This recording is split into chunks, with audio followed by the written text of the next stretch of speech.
Welcome to a very special presentation. This is our first ever virtual Thesis Show 2020 for the MFA Design for Social Innovation program at the School of Visual Arts.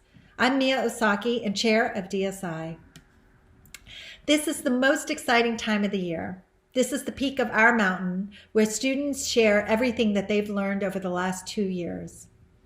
Each year, the thesis work gets better and better, and this, our 8th cohort, is no exception. Except this was an absolutely unusual semester. Due to the coronavirus pandemic, we are faced with new challenges at an unbelievable level. What you are watching is just one part of the tremendous effort by SVA to respond to the crisis. Some students went home to their families around the world. We held classes online, sometimes in the middle of the night. I'm proud of how quickly our students, faculty, and staff set up temporary virtual classrooms right in their living rooms. And especially, I'd like to thank our incredible thesis advisors who have helped students bridge to this monumental milestone. Mari Nakano, Jeff Franklin, Esther Kang, Archie Lee Coates IV, Kara Meyer, and our designer in residence, Sloan Leo. They've been champion mentors and Jedis above and beyond. You will hear from each of them as they present their students' work. In addition to the videos you're about to see, the graduating students reimagined their thesis show this year and co-designed a series of live interactive panel discussions with inspiring leaders, which can be viewed on our DSI website. Social design is the creation of new relationships and conditions to address our broken systems. It's a move away from more traditional approaches of designing things to building the capacity to rethink these systems over time.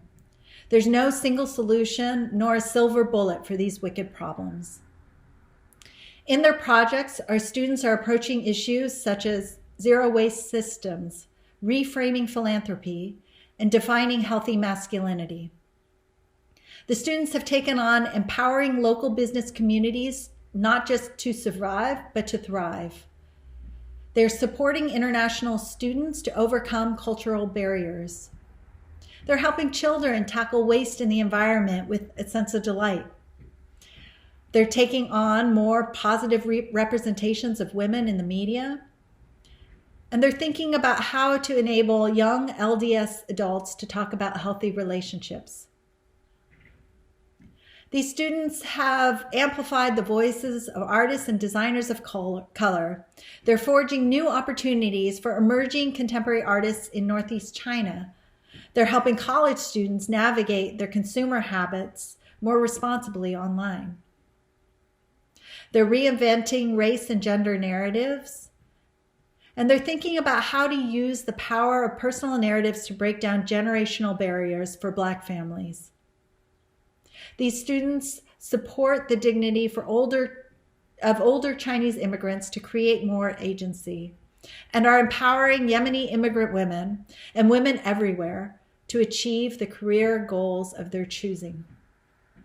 I'm so proud to know each one of you and to have worked with you this year.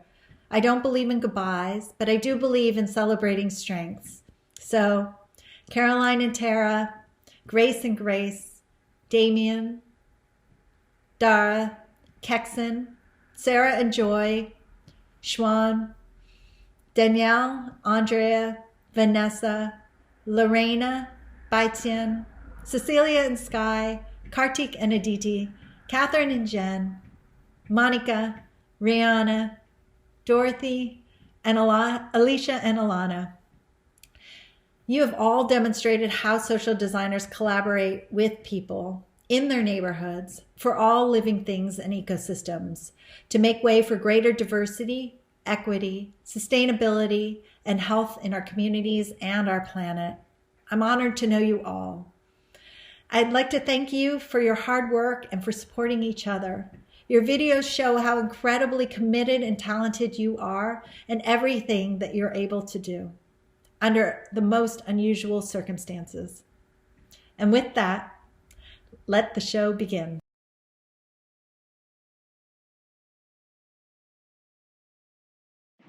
Hi everyone, I am so excited to introduce to you these 7 students. I was their thesis advisor for the last 9 months. I saw them push through and really work really hard to come up with the very best and to also have their truths be told and be seen. These 7 students are Caroline and Tara, Grace and Grace, Damian, Dhara, and Kexin. Caroline and Tara's project is titled Pretty Ugly, and it is a bold and beautiful vision that uses communication arts, activism, and education to really reframe the relationship between man and nature.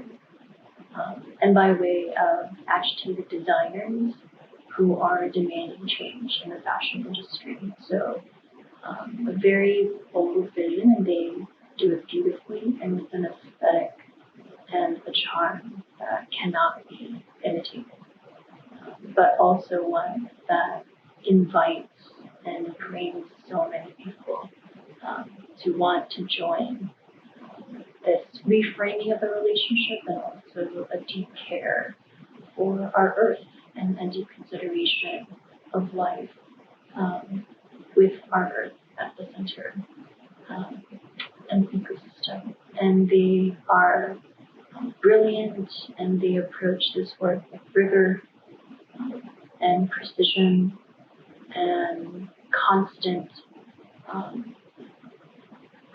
energy into the work that is deeply inspiring. And then we have Grace and Grace. The title of their project is Untangling Philanthropy. And they also take on the bold challenge of really cutting through the sheen and opaqueness of traditional philanthropy to really call out the power imbalance that exists. And they aim to transfer power, and they also aim to shift power dynamics between grantor and grantee through many different ways. And they approach this work with also incredible rigor. They push themselves a lot.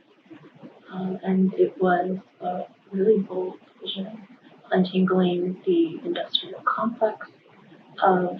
complexities really of both the nonprofit sector and philanthropy as well. And they are a dynamic duo and also brilliant in their own right as well. Then we have Damian, and the title of his project is Healthy Masculinity Forum. And he took on the very grave challenge of addressing toxic masculinity, really for the purposes of in 3 parts. So first,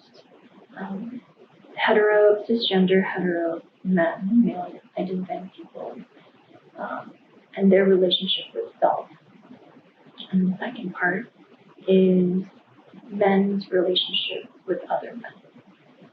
And then the third part is men's relationship and role in communion with others throughout society. And through all of this, you want to bring vulnerability into the conversation, as well as kind of creating a safe space to actually have the conversation. So he came up with a digital platform and tool that really achieved this goal with men who were interested, men who were curious, and wanted to change. He approached this work with a steadfast interest and pushing through, and really built the momentum for the work to move forward and to come to fruition in this manner.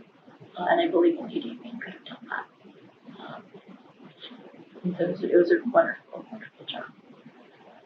Then we have Dhara. The title of Dhara's project is Thrival Mode, And she highlights the cracks and the unstable foundation of business development districts of a specific region in Queens, New York. And she also highlights that there already exists profound wisdom and energy and life and vivacious vibes in immigrant communities, specifically immigrant business owners throughout these business development districts. And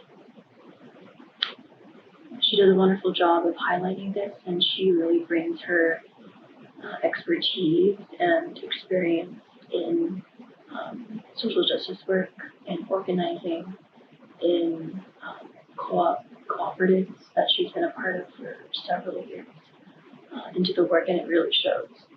And she deeply applies her values and beliefs into the work, and it comes to fruition through this video and also the thesis paper. And last but not least, we have Kexin. The title of Kexin's project is Breaking the Law.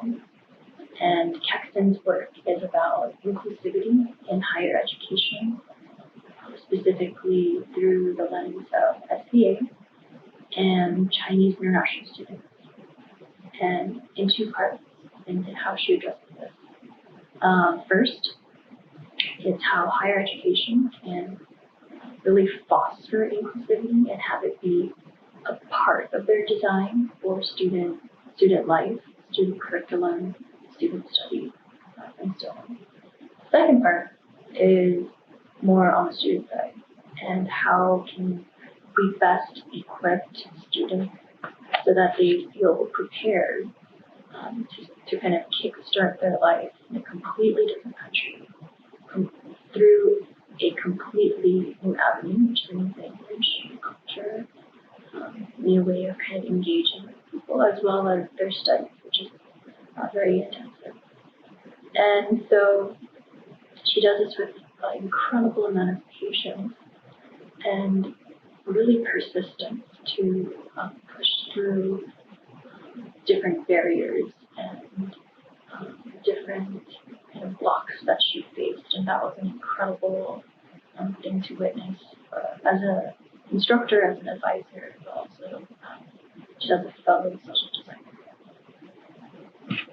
So all 7 of these students, whether paired, whether on their own, each approach their work, their studies, and the work with brilliance, with charm, with intensity, with rage, and some sparkle also. So their own kind of flavor to it. You'll see that in their videos, in their thesis papers. You'll see that in their work that follows, SVA and DSI. And I cannot wait to see what they come up with after their studies here, after their tenure in graduate school. And I'm so honored and so privileged to have been a part, to have played a small part in their journey to becoming their own type of social designer, strategist, researcher, future instructors, future professors, future presidents, future activists, agitators, disruptors, and so on. So I'm very proud to present to you these 7 students, and now my colleagues. Thank you.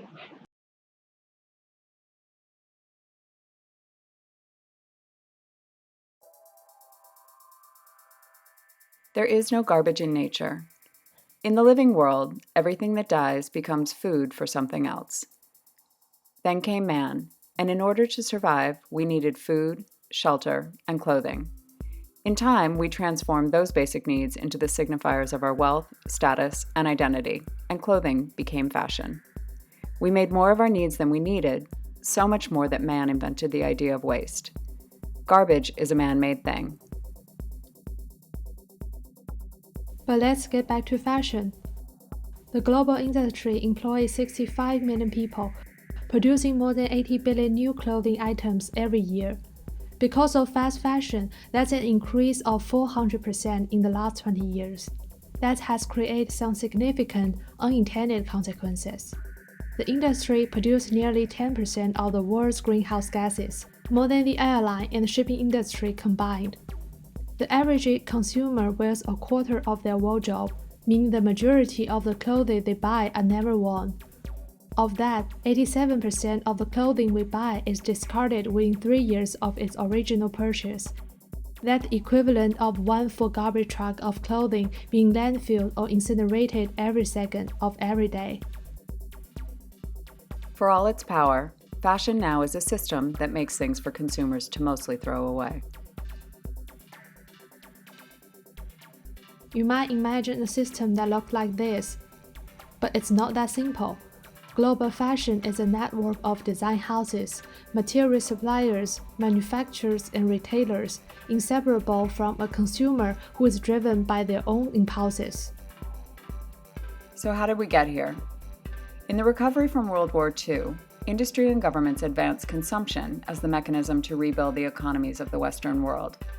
The colossal shift away from rural life towards urban living that followed required new man-made systems that were designed with little thought to the systems of nature.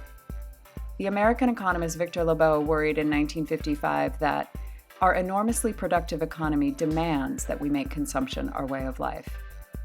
That economy shaped the world in ways that would have been unimaginable in 1955. Consumption, and what is required to feed it, created what biologists in the 1970s named the Anthropocene. The Anthropocene is the era we have entered. It's the time when the activities of man have the power to change the systems of nature. Nature is circular and regenerative. Over billions of years, nature has perfected complex webs of interdependence, tiny universes we call ecosystems, where nothing is wasted and every part relies on the sustained success of every other. But the systems of the man-made world are mostly linear. Those systems are designed to extract raw materials from the earth to make things so that we can throw them away.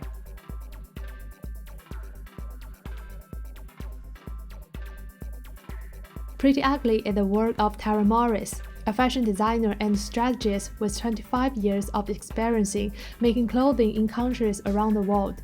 And Tianyue Zhang, a designer trained in sociology and the study of human behaviors. Sustainability is defined as the maintenance of natural resources over time, so our assumption at the beginning of this work was that maybe the industry and consumers lack the tools or blueprints to guide better outcomes. But not so. One of the earliest sustainable design tools was published in the mid-1990s. And since then, a steady stream of campaigns, brand promises, and global pacts have followed. It seems that fashion has positioned sustainability as a response to the growing environmental unease people are feeling as the impacts of climate change become harder to ignore. The word sustainability spiked in use in the last decade, and sustainable fashion was one of the most searched tags of 2019. But while we talk about sustainability more and more, we refer to nature less and less. As this graph of the last century shows, it seems that we don't sing about nature anymore. For all the hype and hashtags, sustainability in fashion has come to mean a different and aspirational purchase, but it's still a purchase. If not nature, then sustainability is simply more consumption. And that led us to this question. How might we radically rethink sustainability in fashion in order to drive brands and consumers towards a regenerative future that acknowledges the interdependence of man and nature? That question drove our strategy. Because of the scale of this topic, we've blended hard research with design and art making at every stage of our work. At the center is our philosophy that there is no garbage in nature. From there, our work operates in 3 strategic spaces: education, communication, and mobilization. Pretty Ugly started building our voice and community through Instagram in 2019. Our first design was the Mending Lab, an event for people to learn clothing repair skills that surprised us by becoming the seed of our community. We followed with the Material Lab, a panel conversation specifically for fashion professionals. We learned that even inside the industry, consensus of what sustainability means differs widely. Pretty Ugly began public speaking directly to brands and designers in New York City, finding that our philosophy and view feel different and urgent for people. The Daily Dissenter was an art and activation photo series we shot during New York Fashion Week to play with another way of communicating through image making and pop culture. At this point, it's worth noting that the fashion industry has largely positioned sustainability roles within the supply chain and marketing teams. The irony is that fashion is a creative industry powered by designers, but for the most part, designers are not in positions of power to influence decision-making and the radical thinking this moment requires. And that has consequences in how designers feel about their work. So we hosted the Designers Workshop, an event for working fashion designers to visualize their collective feelings and frustrations, map their personal assets and barriers, and to prototype some radical redesign of the fashion system. Again, we bumped into this palpable need people have to create an organized community for change. It's this work to understand and activate the power of designers that will be the focus of our work in the immediate future. Like everyone else, our work and the events we had planned were interrupted by the global pandemic. The desire for fashion stopped almost overnight when the only clothing item we all seem to need is a mask. Right now, the global retail industry is projecting losses of over $2 trillion, while supply chains are being disrupted in a way that they may never fully recover. Pretty Ugly used this time of pandemic to experiment with a small but radical redesign, I Mask New York. In early April, the state of New York required citizens to wear non-surgical masks out of doors for public safety. We saw this as a moment to experiment with new systems that are like nature and circular in their design.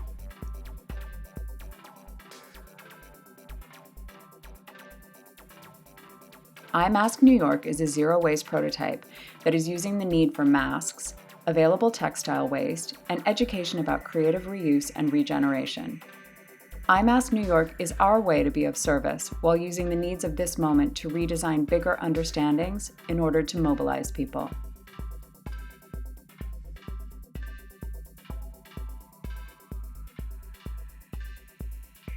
Over the past year, Pretty Ugly has created 7 freestanding events. Excluding public speaking and street art, more than 60 people have participated in this work, with hundreds more following on social media and receiving our newsletters. Pretty Ugly is actively communicating with fashion consumers and professionals and will continue working to bring new lab series and street-level art projects into the world. Ultimately, the aim of this project is to rewrite the shared understanding of sustainability in order to build the capacities that move people towards a redesign of the built world using nature as our guide.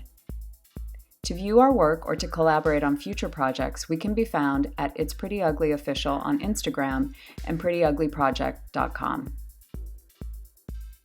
Let's face it, there's a reason people love fashion. We love fashion, but the issues it presents demand our attention. It's pretty ugly.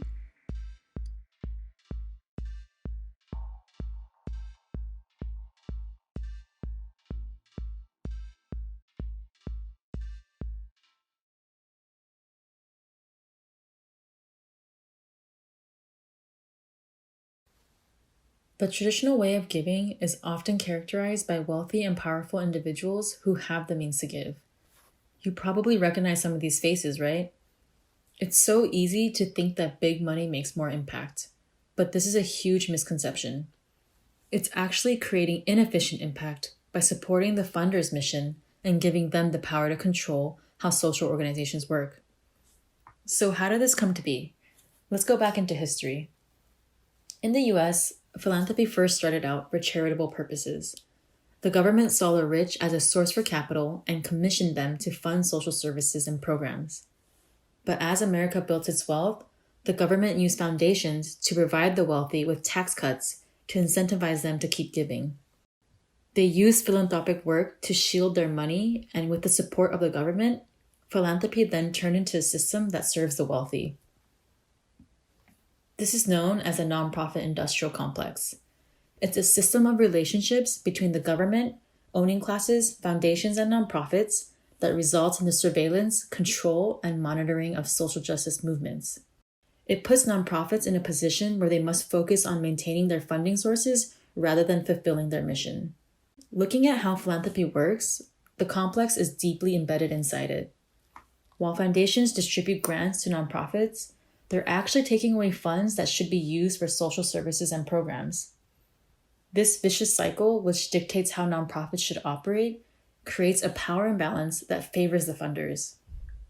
Rather than supporting systemic change, philanthropy is an imbalanced dynamic where relationships between funders and grantees are deeply rooted in codependency and transaction. Now, looking at the ecosystem, traditional giving is top-down, closed doors, and expert-driven. People with big money have the ultimate decision-making power. Because of this, grantees have to conform to the funder's interests and agenda. One nonprofit leader said, "You need to be in alignment with the work they're doing to actually get the funds. This means showcasing impact that's relevant to the culture and trends so you don't lose them as a funder." Basically, philanthropy is conditioned for social organizations to fail if they don't adopt capitalist structures that adhere to the funders. But philanthropy is now evolving. It's shifting from a system that focuses on capital, quick fixes, and control to one that focuses on accountability, long-term change, and radical collaboration. For example, Resource Generation, a group of next-gen philanthropists who come from generational wealth, is breaking out of the traditional giving structure by checking their privilege at the door and working hand-in-hand with people on the front lines. Community foundations like KACF, who work to address the needs in their local area, practice participatory grant-making, which invites community advocates to the decision-making table.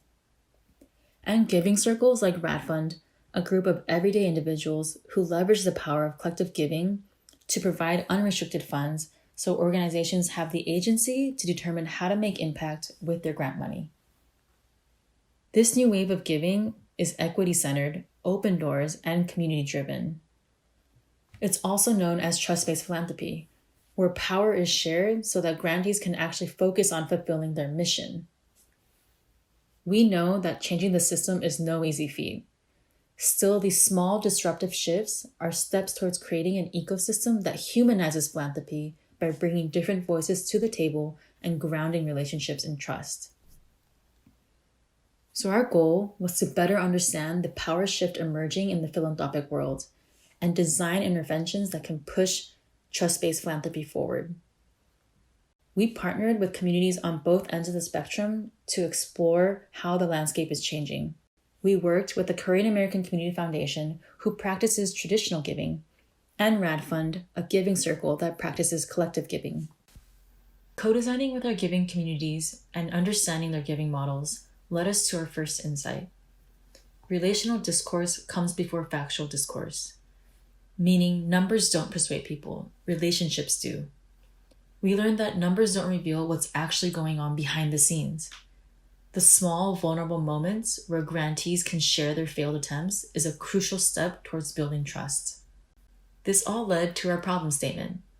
How might we design opportunities for funders and grantees to rise above the traditional philanthropic processes, to interact and build relationships that fuel trust? Now to the design process. We'll walk you through how we created 2 design interventions with our community partners. Through our research, we saw that relationships have 2 folds. For external partnerships to work, funders within an organization first need to understand the power and resources they have before going out to make impact. We found that giving circles build strong internal relationships amongst themselves before interacting with the grantees. They ensure that their giving is not reactive to the needs of the community, but rather focused on building resilience for the long run. Giving circles practice collective governance by being radically transparent amongst themselves and view shared vulnerability as shared power. As outsiders looking in, we saw extraordinary value in how deepened relationships can lead to political participation. We wanted to take our learnings from giving circles to highlight how internal community building practices can make giving transformational rather than transactional. This led us to our first intervention, a recipe for collective governance. We wanted to challenge emerging funders to take a step back and do the internal work, to create an identity that's grounded in their values. Through this visual guide, we want to inspire new giving circles to reimagine how their collective giving is the first step towards creating impact. Our second insight was intimate conversations can ground relationships in trust and become the milestones for growth.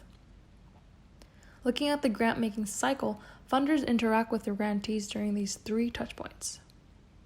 We wanted to address how funders check in with their grantees because it's a pivotal moment where power dynamics can come into play. On the traditional side, foundations conduct site visits with their grantees to evaluate and measure impact, which results in monitoring. Grantees are so focused on fulfilling their funders' expectations that there's no room for honest feedback. Instead of making space to celebrate failures and learn from each other, they're left with feelings of discomfort and mistrust. On the new wave side, giving circles do check-ins once or twice a year because they don't want to intrude or interfere with the grantees' work. While they value strong internal relationships, their fear of intruding actually hinders them from building community with their grantees. We saw that the conditions set now are actually barriers to both traditional foundations and emerging giving circles when building trust. On both ends, funders need a way to facilitate conversations that not only equalize power, but open doors for honest communication. This led us to our second intervention, the conversation menu, where difficult conversations become milestones for growth. Talking to nonprofit leaders, we saw that their needs have many different layers. Grant proposals don't reveal everything, or even the intangible complexities leaders have to endure or sometimes accomplish. We wanted to challenge funders to take a step back to address the needs grantees cannot freely express and empower them to create space for those stories to be heard. Inspired by the way giving circles have deepened relationships through open conversations, we designed an experience where funders and grantees come together to humanize the philanthropic process. Just like your typical menu, we begin with light starters that become an entryway for acknowledging what everyone can bring to the table. Digging a little bit deeper through the main course, they get to understand how their experiences have shaped their values and the work they're doing now. And in the end, with dessert, where funders and grantees envision how they can support one another in addressing the issues they're both very much invested in. Through this conversation menu, we design micro moments that equalize power to reach a point of shared understanding. Our interventions proved useful in times of crisis, like the one we're all in now. With a recipe for collective governance, we urged funders to stop and take a little moment to reflect on some of the issues they personally were facing as Asian Americans. We advised them to openly talk about personal experiences regarding xenophobia or discrimination against the Asian community. By reimagining a more resilient community before going out to rebuild for societal needs, our intervention demonstrated how shared vulnerability can actually lead to shared power. Through our theory of change, we were able to map how trust manifests throughout our interventions. Instead of setting metrics on the number of programs, hour, or headcounts, we saw changes in these 4 areas. First, increased self-efficacy. Funders and grantees were readily seeing themselves as collaborators with equal power and agency. Second, growth in curiosity. Third, increased empathy. And finally, growth in confidence, meaning grantees were gaining confidence in sustaining their mission, knowing that their trusted funders will continuously be advocating for them. The need to untangle philanthropy became more evident in times of crisis like the one we're in now, because the systemic barriers in place were preventing direct action when it's needed the most. To make trust-based philanthropy the new norm, we challenge funders to transition and adapt to this new reality. We hope our design interventions are used for exploration, not as doctrines to force conformity, but as guidebooks that support giving communities to build more resilience over recovery.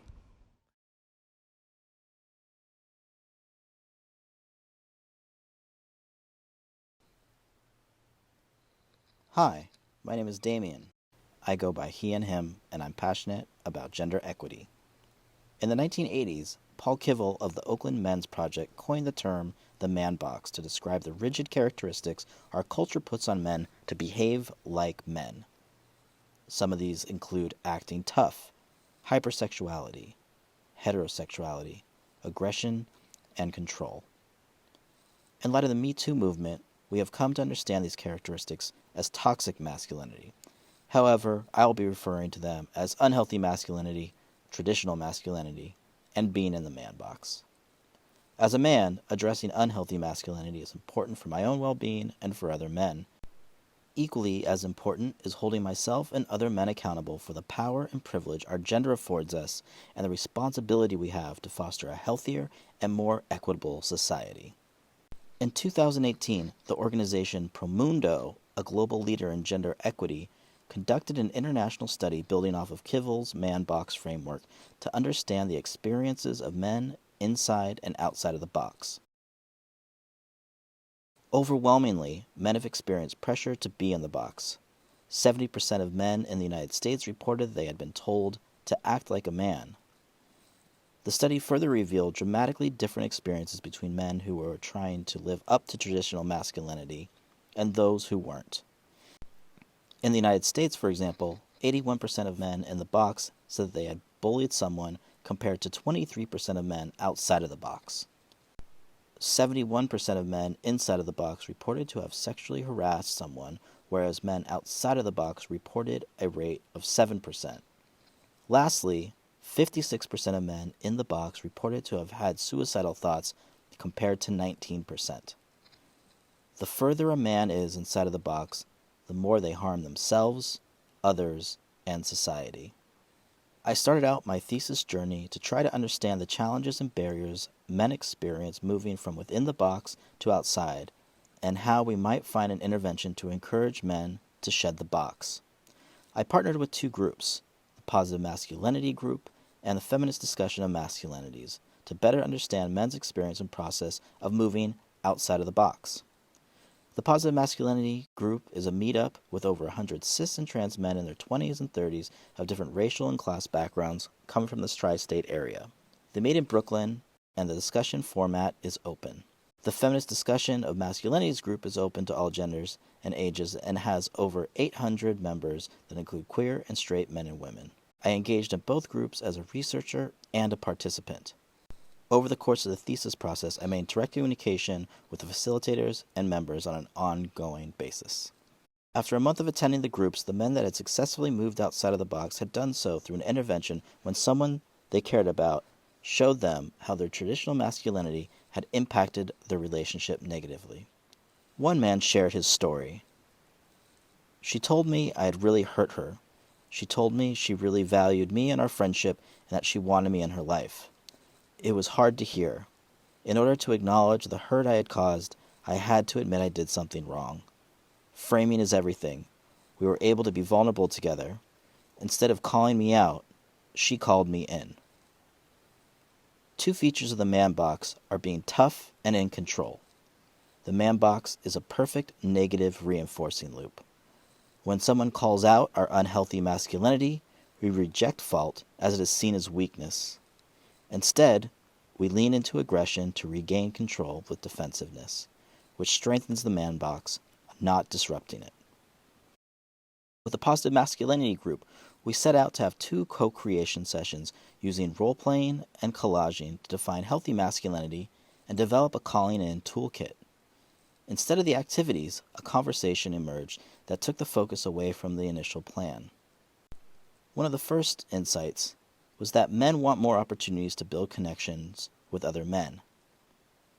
It's hard to make friends with other men. We need to have something to do. In high school, we had things like sports that brought us together, an activity. They didn't actually bring us close together. Maybe that's why we, men, become more and more isolated after high school. Second, men want a space where they feel safe to be vulnerable by sharing their questions, thoughts, and feelings. I'm lucky. I have a few core group of male friends that were able to get deep with each other, but I know so many men that don't have their group of friends or don't have that group they're able to be vulnerable with. And lastly, men want a dedicated place, a place that's consistent and easily accessible. There are times when I wonder, was I being sexist? This group is so important because I have a place to talk about issues and have the support of you all to question myself. These groups provide a space for men to engage in the important work of asking questions, and that actually in the groups themselves, the work of calling in is being done. These groups provide that space, which led to the ultimate and last question. How might we create a space for men to have supportive friendships and community, to be vulnerable with themselves and others in order to foster healthy masculinity? Through additional co-creation sessions, we arrived at our intervention, the Healthy Masculinity Forum. Unlike third-party sites like Facebook, the Healthy Masculinity Forum is a dedicated platform, and its participants set its design, functionality, management, and moderation. Secondly, unlike Reddit, we wanted to create a conversation platform that focused on healthy masculinity that includes easy-to-navigate topics and conversations. Given the pandemic, during this process, the ongoing co-creation and communication moved to Zoom as well as onto Slack. We started a workspace with different Slack channels to discuss everything from the website design as well as just ongoing conversations to be in community with each other. For the design, we wanted diverse representations of men and masculinity as a way to ensure that all visitors would feel welcome.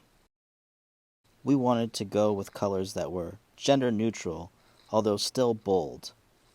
Green was also an important color as it reflected growth. Additionally, we wanted to leverage a design for the forum that didn't look like most forums online, like it was stuck in 1999. The website also takes advantage of its unique platform standing by being able to offer a definition of healthy masculinity, as well as from its users set the specific topics on the forum. And lastly, as we are talking about building community both online, we want these conversations to take place in the real world, which is why we created the Meetup Handbook, a guide for its members to create a meetup in their own local town and take these conversations into their communities. The next steps will be spreading the word about the forum through our relationships with organizations and companies, as well as through marketing campaigns to perk men's curiosity and interest. From the recommendations of the Positive Masculinity Group's members, and being the millennials that we are, here's a forum promotional video with all the 90s nostalgia and irony you could want.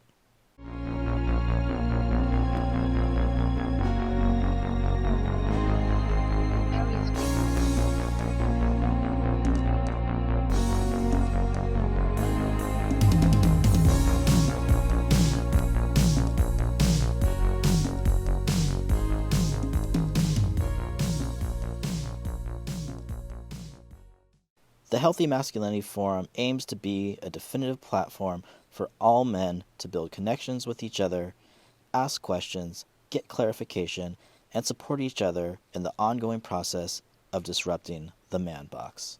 Thank you.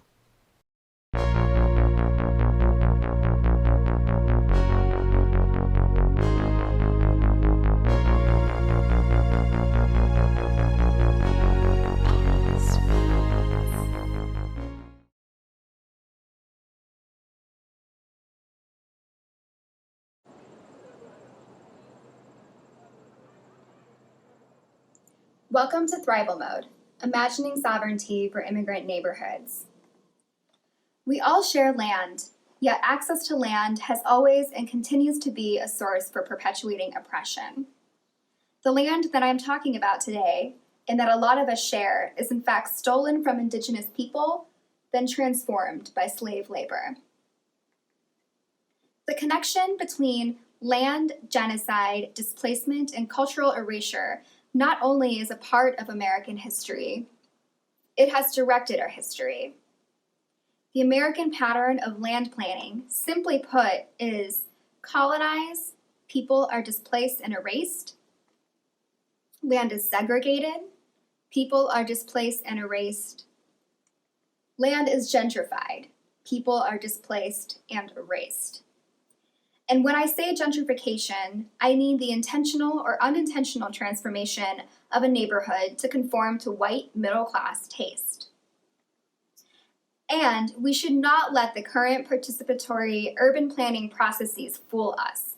In no way are they participatory to the extent that it lends us to personal sovereignty. It merely masks the concentration of power around planning and the feeling of insecurity of changing neighborhoods we call home. Hi, I'm Dhara. I'm a racial justice organizer and a social designer. My practice uses the organizing strategy of community visioning and futuring, combined with a love of experience design to begin practicing how we would vision our neighborhoods to reclaim our power. And I have the pleasure of working in the wonderful Sunnyside, Queens, a long-established immigrant neighborhood in Western Queens. Many would describe Sunnyside as a small-town vibe with a city pace. And Sunnyside doesn't really have any one dominant immigrant culture. It is a mix of South Asians, Southeast Asians, Latinx, and European populations. Sunnyside is also uniquely positioned geographically and in this time. It is next to two neighboring communities, Long Island City and Astoria, and is also seen as a gateway to immigrant communities like Woodside and Jackson Heights. Long Island City and Astoria are important because there are two neighborhoods that have been rapidly gentrifying over the years. And now, bridging Long Island City and Sunnyside is Sunnyside Yards, the Economic Development Corporation's project to transform a railway into who knows what. This much contested development by both the residents and the business owners of Sunnyside is an imminent threat to a specific population: immigrant small business owners, who I've been working with. Immigrants to this country decide to open a business for many reasons. One is stability and security and to ensure a livelihood for their family. Another is to help bridge their traditions and their customs and their culture from their old home to their new home. Many of the business owners that I talk to describe their work and their business as an act of love or a service for the community. And the small businesses, especially in Sunnyside, really define the neighborhood character and the culture of the area. From their storefronts, to the music playing, to the wonderful smells wafting out of their storefronts, these businesses are the fabric of our community. And in Sunnyside, they're somewhat geographically divided. According to residents in Sunnyside, it's divided between the white side of the neighborhood, above Queens Boulevard, and the Spanish side of the neighborhood, south of Greenpoint Avenue. And this land is managed by business improvement districts, also known as BIDs. Locally based nonprofit organizations that are formed and managed by commercial property owners and the New York City Department of Small Business Services.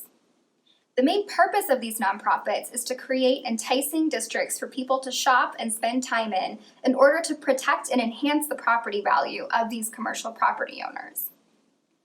They do things like provide supplemental sanitation on top of what City Council already offers. They manage plazas and hold cultural events. And they also plan events for marketing, like the Taste of Sunnyside, to highlight and market certain businesses. This concept of a bid may seem like a new concept to you, but chances are, if you live in New York City or you've visited New York City, you've probably stepped foot on land that is managed by a bid. For example, Times Square, Hudson Yards, and if you're an SCA student, you've likely hung out in the Flatiron District, just blocks away from our classroom. These are not just local to NYC either.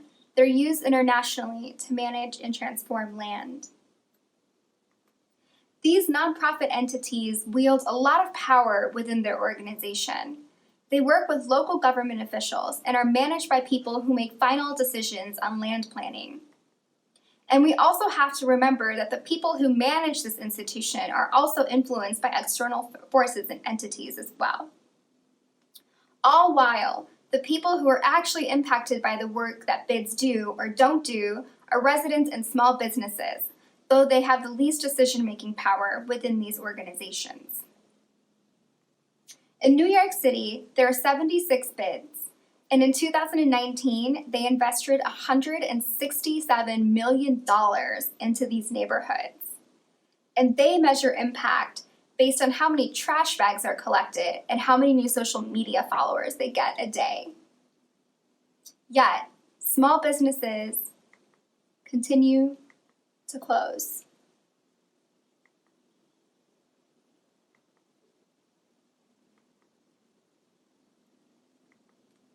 And bids, because they are managed by commercial property owners and not small businesses themselves, cannot fundamentally prioritize the immediate needs of small businesses, especially since their needs contradict the needs of property owners.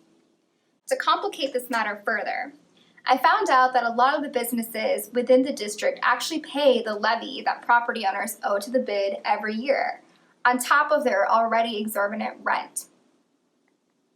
And these business owners are struggling to make ends meet as it is. They're working nonstop to barely scrape by. They have to make decisions between taking care of their personal stuff and their families or their businesses. And of course, they don't have trust in these institutions that are supposed to support them. Why would they? So how might we shift power within these systems to hold these institutions accountable to the needs of their community? A bid has a yearly budget that the small business owners actually pay into. So what if we were able to open up their budget and have the business owners actually vote on the activities that they would like to see happen with their money? This is similar to the participatory budgeting process that happens within City Council every year, but this one needs a refresh. We need something that is in-person, multilingual, and has an equity-centered lens. With our ballot that we designed, we asked specific demographic questions around where they're located geographically, like what street they're near, and also if they're an immigrant or a person of color that owns the business. The reason is we know that the needs of immigrant business owners and people of color are vastly different than those with more privilege. And as we've experienced, geographic location within Sunnyside specifically matters to what sort of access to resources you're getting. So with this, I went door to door and collected ballots from the different business owners. And the most important part is accountability. Will the bid actually use this equity-centered lens to develop their budget? And if not, what will happen? So publicly displaying the results and communicating the results is really important back to the business owners. Publicly, we might want to display their ballots for everyone to see. And online, we might want to show what are the different results that we get from an equity-centered lens versus what the bid is doing now. And the next step is to mobilize and organize the business owners together to help hold the bid accountable to the needs of their community. Another element in this current system is the lack of involvement of immigrant business owner voice in state and local governance. The state senators started hosting these small business advisory councils in 2019 to get an insight into what small businesses are feeling, but they were held in a different neighborhood. And if you're an immigrant small business owner, that is almost impossible to leave your storefront to go to a meeting in a different neighborhood. So how can we redesign these meetings to go from one where there is no participation to citizen control? In the redesign of this meeting, we invited the council to come to Sunnyside to make it more accessible. We offered multiple languages, childcare, and had food. And eventually, it would be wonderful if we could even pay people to come to the meeting so they didn't have to make a choice between making a sale and attending a meeting. The invite and agenda was also intentionally designed. We went door to door, inviting all the business owners that we had relationships with, and also reminding them of the meeting that was happening when the time came. We also wanted to co-create an agenda, which is very important. And so what we did was in these reminders and in these times when we were just going to talk to the business owners, and sometimes when we were doing participatory budgeting, we would talk about different things that were on their mind to be able to bring them to the committee. And with this information, we were able to co-create the agenda with the Small Business Advisory Council co-chair, who is a small business owner herself. For the meeting, I researched upcoming policies that would affect small businesses and created documents that codify the language so that business owners knew what was coming up and can provide opinions on how it would affect them. We had our first redesign meeting on February 28th. Typically, these meetings get 1 to 2 immigrant business owners. This time, half of the people in the room were immigrant business owners.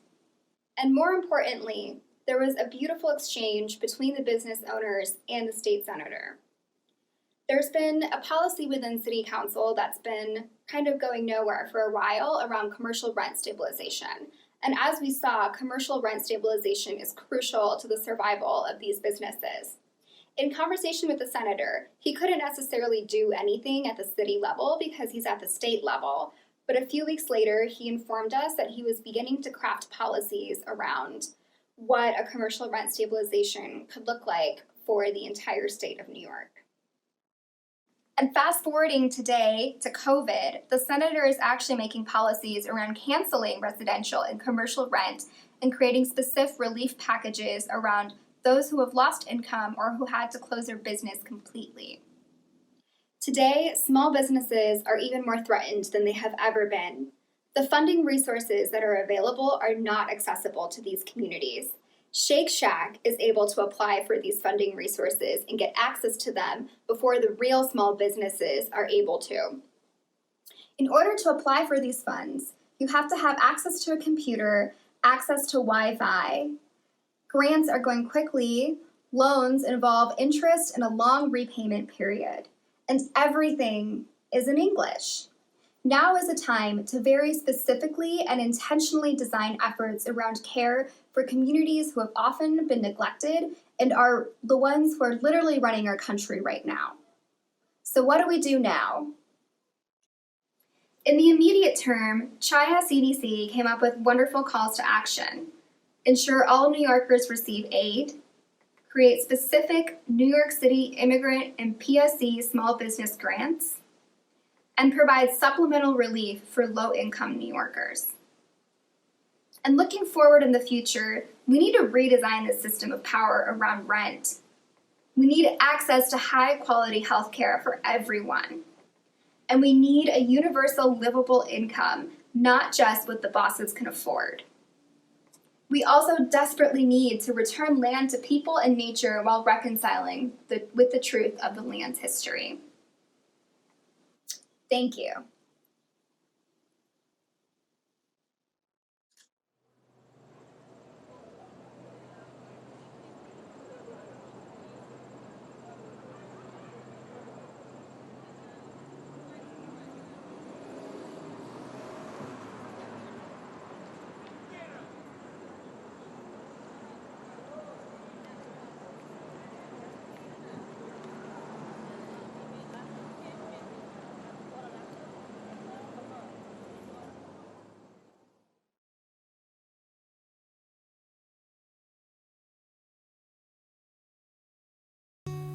Language is the greatest medium that allows us to relate and understand each other. We use language to express emotions, tell stories, and convey complex messages and knowledges. However, for those who are immersed in a language that is not their own and they need to understand each other across language barriers, no matter what their social identities are, significant challenges will appear in their lives. Here comes to my thesis project. My project mainly focuses on Chinese international students and their language problems. According to the reports published by New Oriental, 49% of CIS in US said they are struggling with language barriers, which greatly impact their academic performance, social activities, and mental health issues. At the same time, there is a phenomenon that, even though many CIS have passed TOEFL exam and reached the minimum requirement for school admission, due to the learning goals and value system are totally different between US and Chinese educational environment. Language is still a big challenge for them, especially when the school is not building an inclusive learning space and students cannot get enough resources to improve their English skills. So, how can we help them overcome language barrier and change the current educational space to be more conscious about multiple cultures? This is my intervention idea. I'm creating a series of English learning workshops combined with a card game. I gave it the name Break the Wall. It consists of English learning, game playing, and experience sharing, which can let students feel more prepared and confident to initiate a communication with local English speakers. In the workshop, participants can learn how to start a conversation with local people, how to translate popular Chinese idioms into English, or how to make a great presentation, something like that. After the learning part, participants will be invited to play a card game. This game can help them remember and practice the English skills they've learned in a funny way instead of a simple memorization. Now, let me quickly tell you how to play it. First, there is a wall in front of each player, consists of a certain number of bricks. Players who knocks down all the bricks win the game. To knock down the brick, players need to finish the task on the card in limited time. All the tasks are related to the knowledge they've learned. During the game, players could randomly get some superpower like freeze other players or add more bricks on one's wall. Okay, I think here is enough. I would say just try it. At the end of workshop, participants will be invited to share their feelings or personal experience of learning English. These feedbacks will be given to SVA ISO to help them iterate their ESL course and improve their teacher training programs. Also, the feedback will be given to SVA CSO to help them host more activities in the future. Okay, that's the basic introduction of my project. If you want to know more about the design process, welcome to read my process book. I'm Kexin. Thank you for watching this video. See you next time.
Hello, I'm Jeff, one of the 4 thesis advisors here at DSI.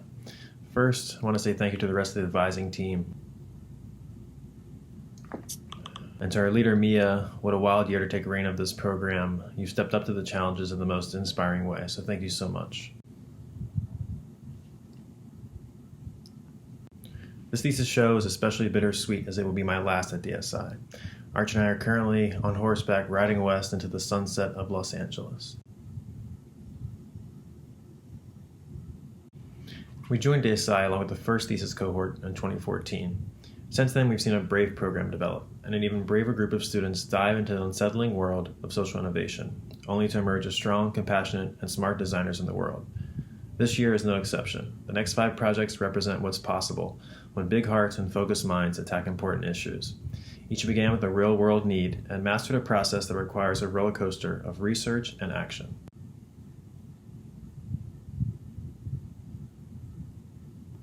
In what you're about to see, kids will learn the importance of the other R, reuse. Comic artists will address proper female representation. LDS church members will be given a safe place to discuss sexuality and relationships. Low-income immigrant workers will move towards an inclusive, creative economy, and multiracial youth will cultivate personal power and agency in their identities. Sarah, Joy, Xuan, Danielle, Andrea, Vanessa, and Lorena. I know this year has had many hurdles, so thank you all so much for facing them head on. This may be the most important time in our lives for social innovation. I'm so proud of what each of you have accomplished, and I feel some comfort knowing that you're going out in the world to do more good. As I say goodbye, I'll miss so much about DSI. The slow elevators, the inconsistent temperature of the auditorium room, right? But most of all, I'll miss the consistent source of hope.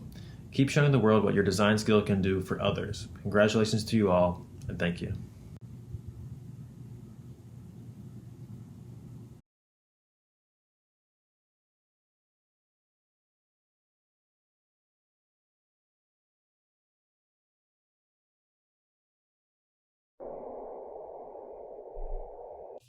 Today, we are going to talk about waste problem. I know this is not news. People have been talking about it for so many years. But why until today, in 2020, we still go through so many waste in our everyday life? To know the answer, the first thing we did is we went on the street. We talked to people, did questionnaires, to understand how people feel about it and how they deal with the waste they produce. Here is what they say. I try to recycle as much as possible. I recycle at home and work. So much packaging cannot be recycled. I do recycling and composting. There are so many people who are talking about recycling. So we decided to move on to study the recycling system and see what we can do. And then we realized that actually, recycling is not a magical solution. People usually think they put something in the recycling bin, it will transform into something new. But in reality, recycling refers to a series of activities. And during the process, there's a lot of restrictions and limitations. Make recyclable become trash and go to the landfill. These factors lead to the consequence that more than half of items technically recyclable but still end up in the landfill. Before we move on, I want to clarify that we are not saying recycling is bad. Recycling is still doing a good job, but just it should be the last resort. So the next question will be what we can do before recycling. And that is reduce, reuse, recycle. We all have learned these 3 R's when we were children. But why after we growing up, we only say the recycle? The first 2 R's bring us to our statement. How may we collaborate with school to build an educational play program for children to develop a new mindset on the value and opportunity of waste? I know you may have questions. Why school and why children? Here is why. We noticed that a lot of schools did a great job on encouraging kids to do the recycling, but they don't really offer the opportunity for children to learn reducing or reusing consistently.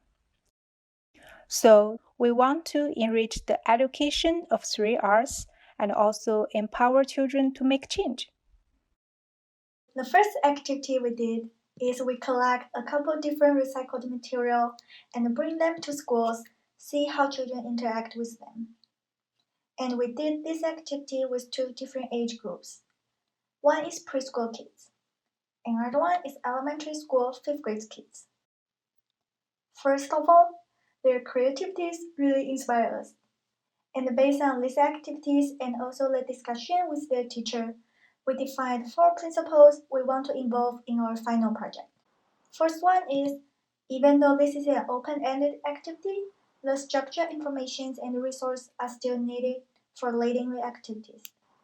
And during the process, we want to foster the conversation around environment and reimagination.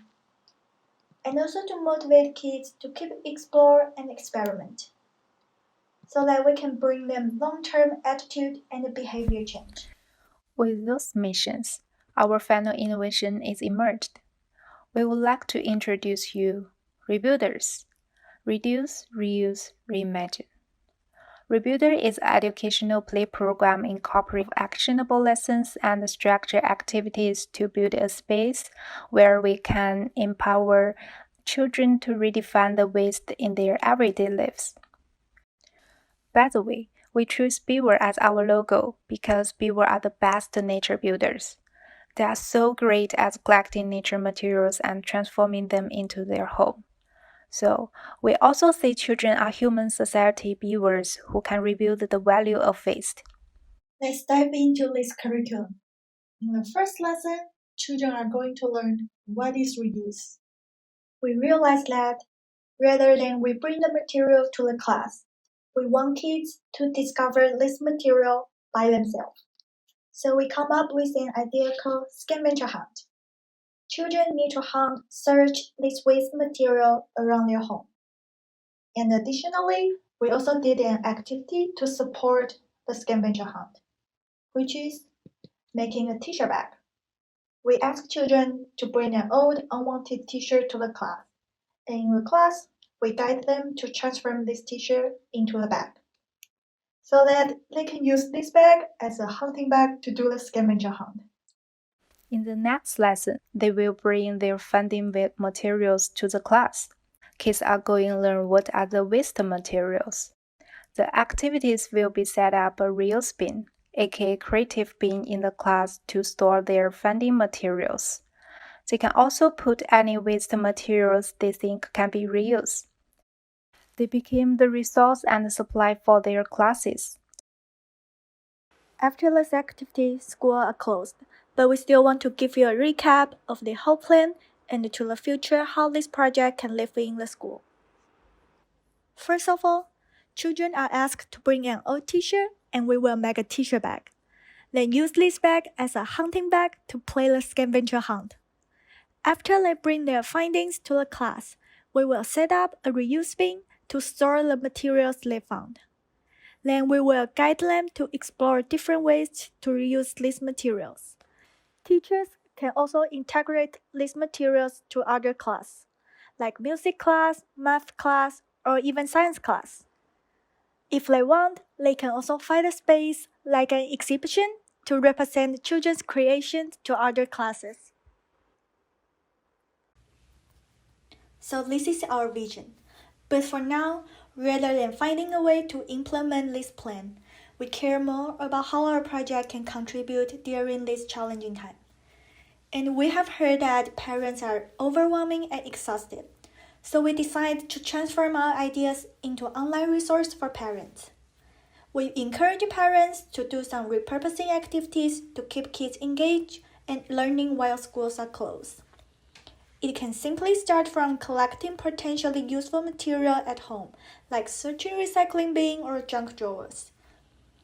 And we also pass them a couple activities featuring different materials, like transforming toilet paper roll to stamps, or use rubber bands to make some noise, or making some funny self-portraits. I personally have so much fun with it. Here are some feedback from parents. This is an amazing idea. My doctor and I was talking about recycling recently. We're looking forward to try some. I love the idea of paper roll stamp. It's really a fun way to reuse them. Finally, we want to say, regardless of these ideas we share with parents or the educational program for schools, our goals are always the same. We hope through these activities, we can bring lifelong environmental awareness and instill potential actions in today's child and tomorrow's leader. So waste is no longer a dirty world. All they see is a resource. Thank you.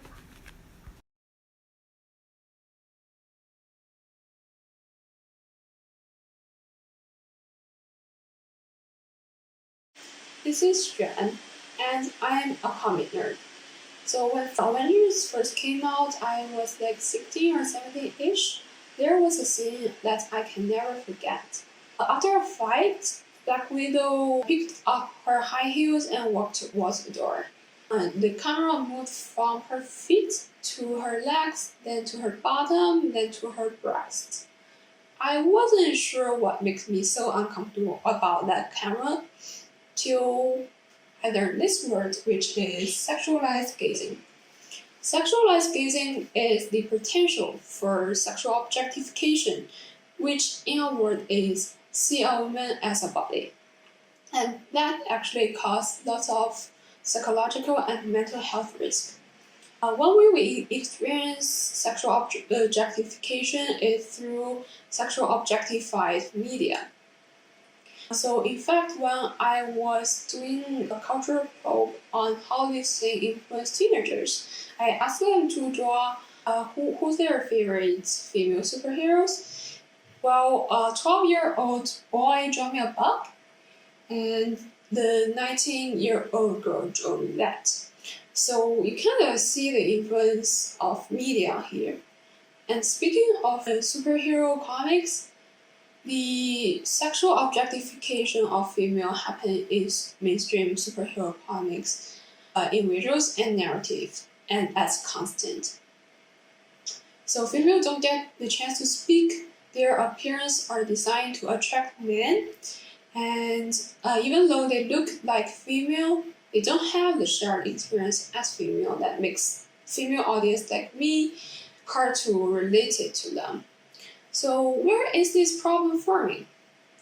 I did some research on how a comic is made, and I found out that the writers and pencilers who are responsible to the main visuals and narratives of the comics might be the key players. So I turned them for an answer. Then a female writer told a story.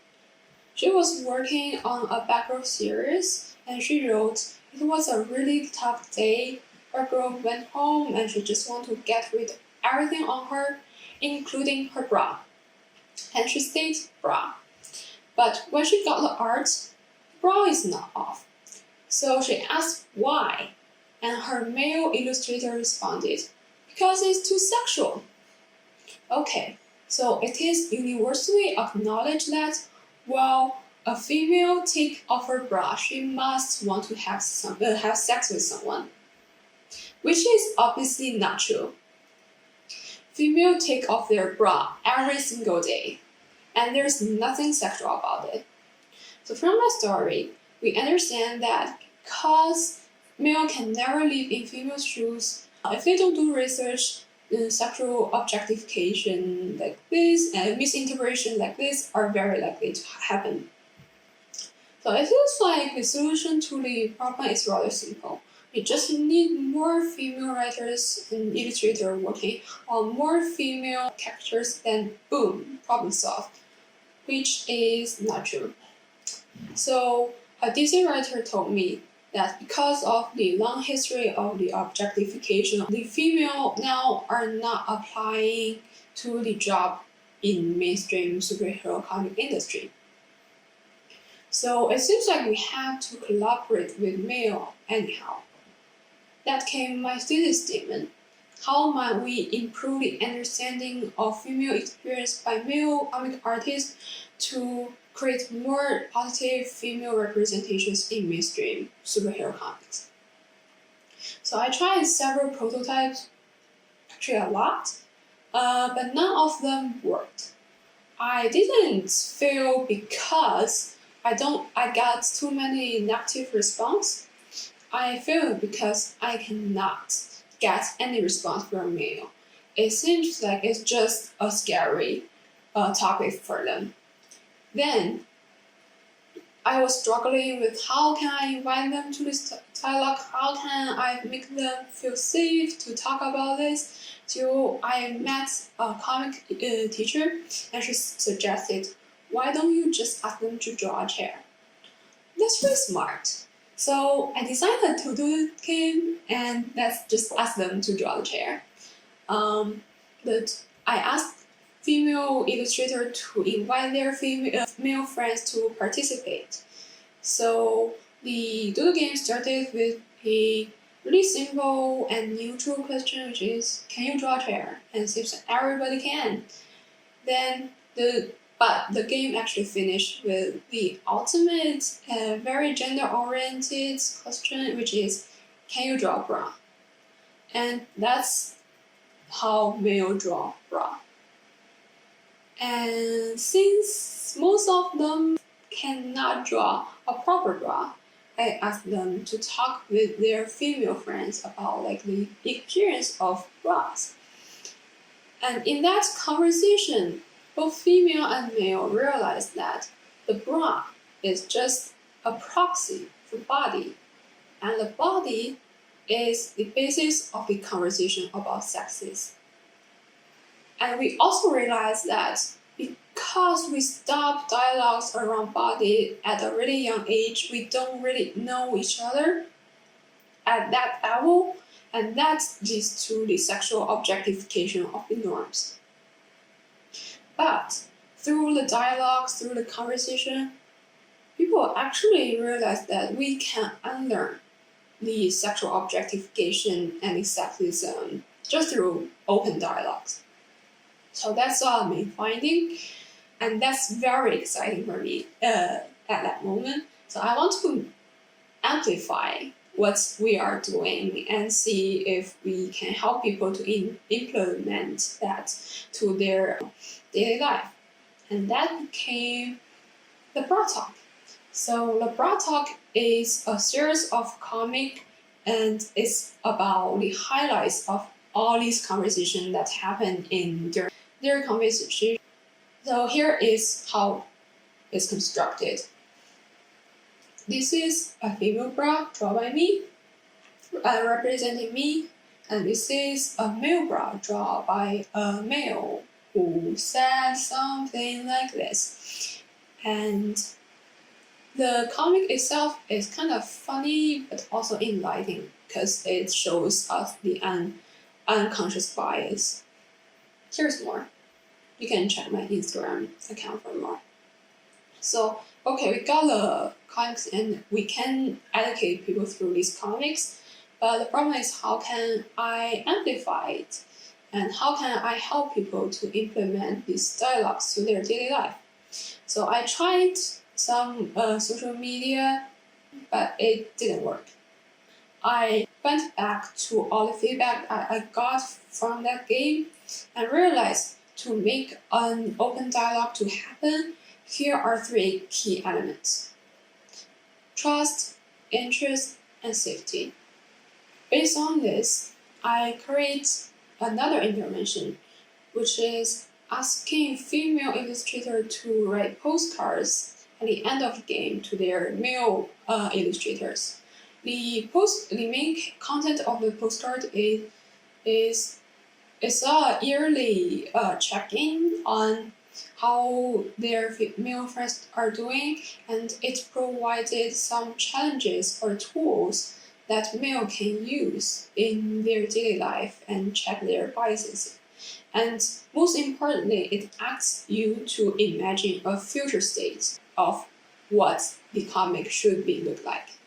So through this, we had the dialogue, the comic, and the postcard, and that is actually the education and practice in real life, which I hope to achieve a behavior change in the future and that lead to more positive female representations.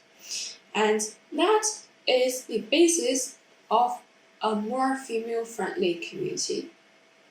This is Shero comic study on sexual objectification of female representation in mainstream superhero comics, and thank you.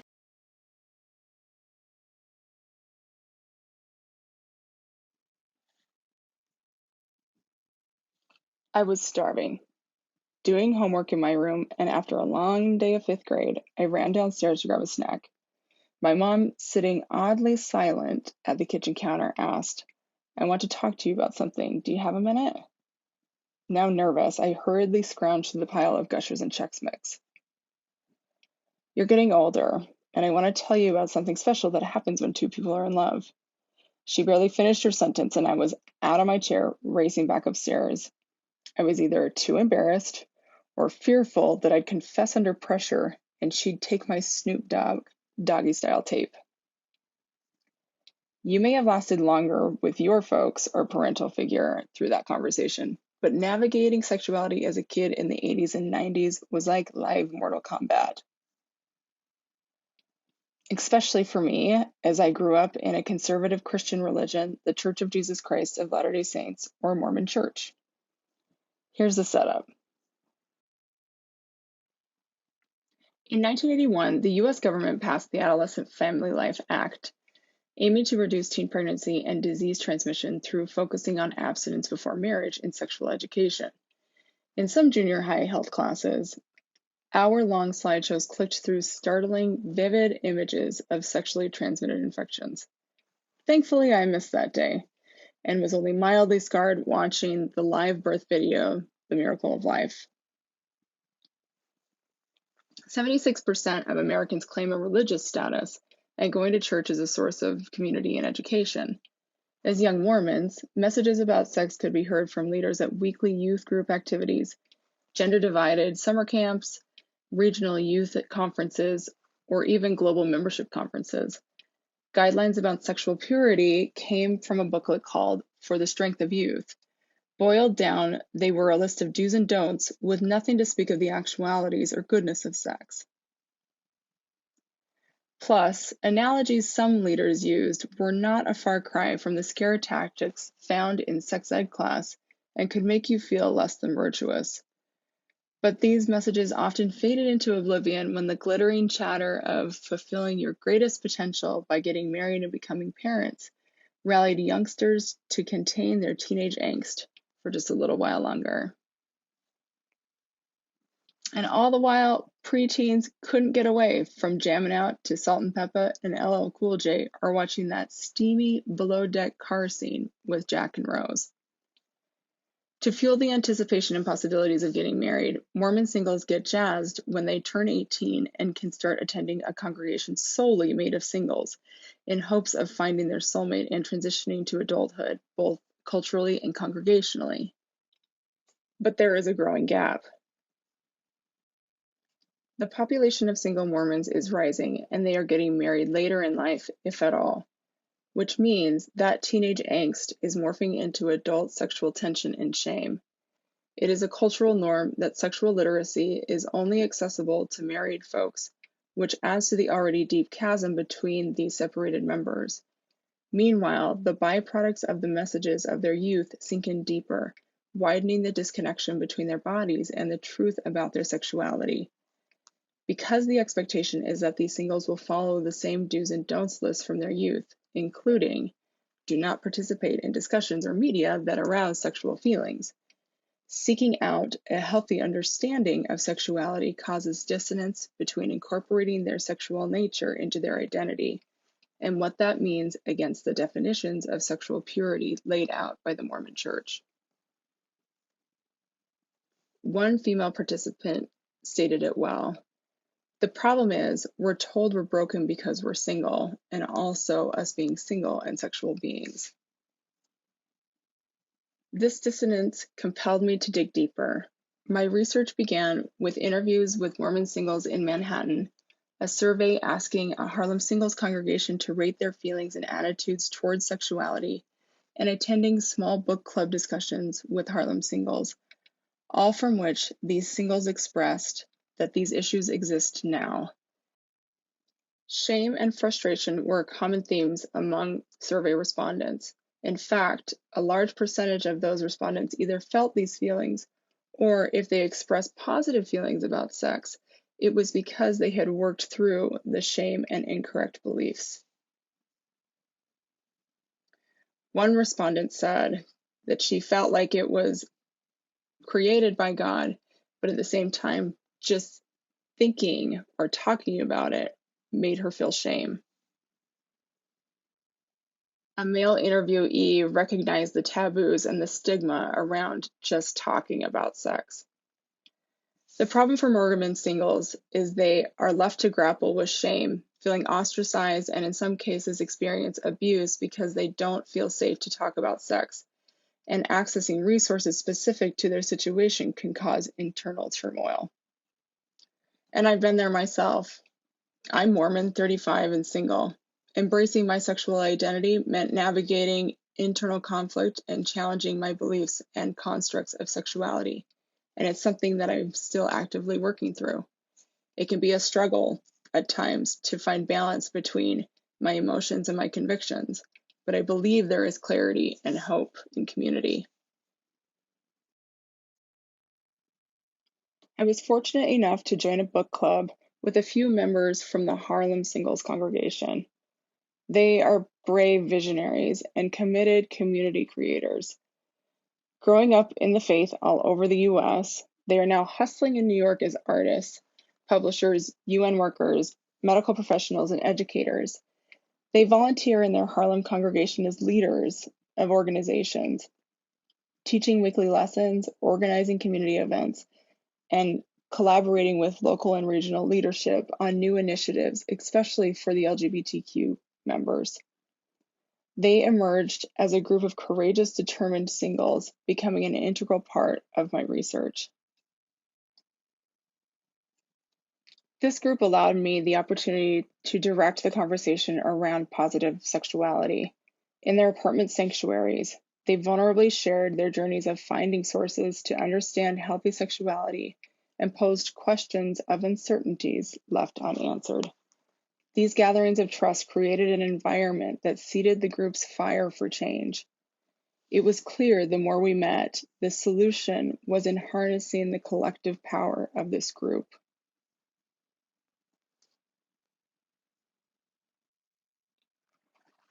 The desire and the need was there, and all we needed to do was do something. Together we sought to create a solution. How might we build personal agency of single adult members of the Church of Jesus Christ of Latter-day Saints to access information and hold conversations about healthy sexual literacy while supporting their values and identity?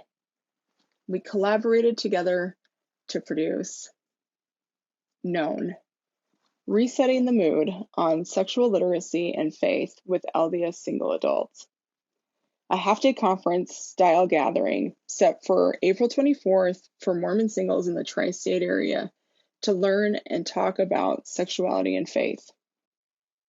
The goal is quite literally to open the door for singles to reprogram their belief about sexuality and build sexual wholeness. Our keynote speaker, Dr. Chellam Lovett, a professor of human sexuality at Brigham Young University, a Mormon-owned institution, who I interviewed in the fall, would focus her address on understanding healthy sexuality and building compassion. Smaller workshops would reframe pornography and modesty, communication, and consent. A live stream and records of the sessions would be posted in the conference website to widen accessibility. Crowdsourced resource lists would also be available online. Holding a church-sponsored event of this size requires regional leadership to get on board. I met with Joel Wiest, the president of the New York regional area for single adults. He was a little timid initially about the idea, but he understood the need to change mindsets about desire. He supported my pursuit to seek buy-in from the next level of leadership. COVID-19 may have stalled the conference for now, but it's actually given us an opportunity to reorient our focus. We may be doing large group gatherings virtually for the next little while.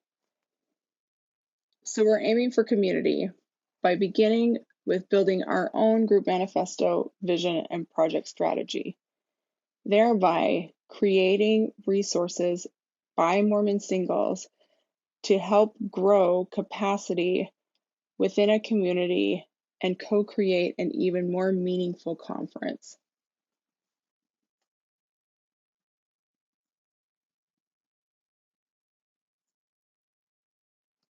And just to check in to see if our conversations about sexuality had an impact on those who came, they did. 100% of the respondents who I asked said that they felt community and connection to people who felt similarly to them by coming and talking about sexuality. And one of these respondents beautifully laid out the vision for what the future of this project can be.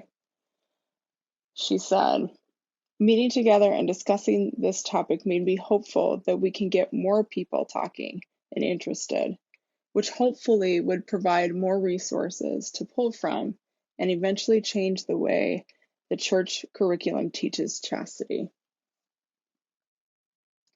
This journey has deepened my appreciation for individuals' experiences and my own, showing me possibilities where I once only saw absolutes.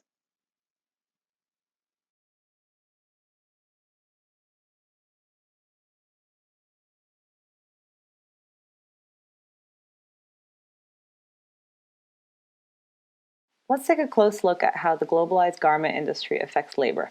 In the US, most of the fashion manufacturing sector sends its production overseas to countries in the global south, to where labor is considered cheap and there are lower environmental standards, all of which create unsafe work conditions for workers there.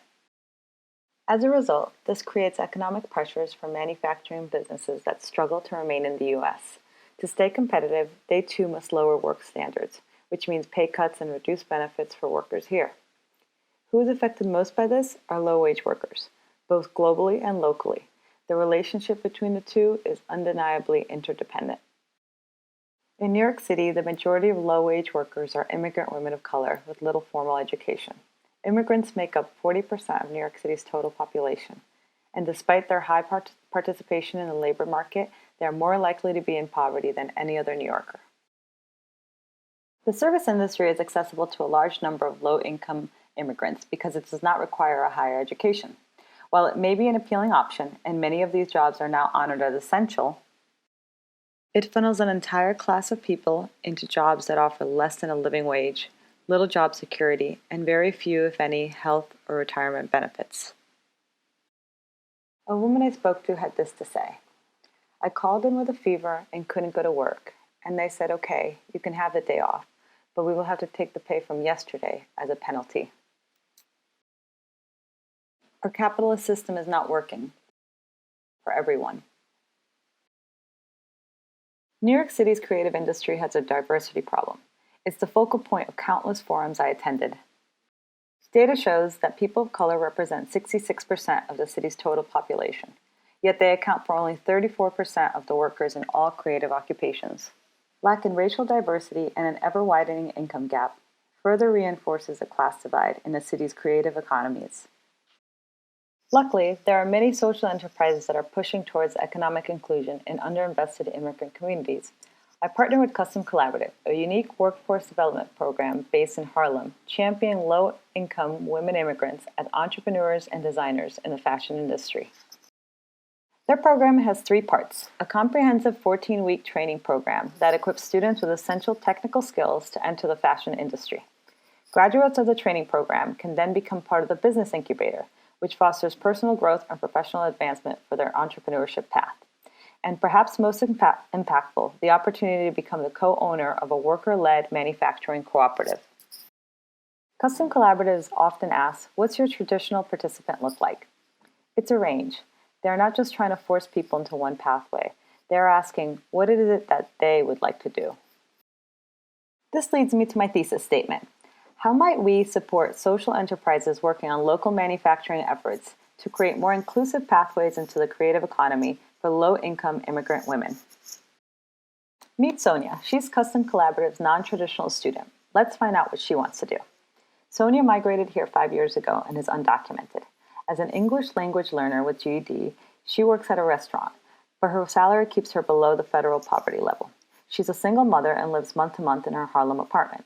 Sonia's grandmother taught her how to sew at a young age. She's always dreamt of becoming a designer, but this design school is unaffordable. Here's where Custom Collaborative's training program comes in. It includes a stipend for weekly training and even pays for her MetroCard.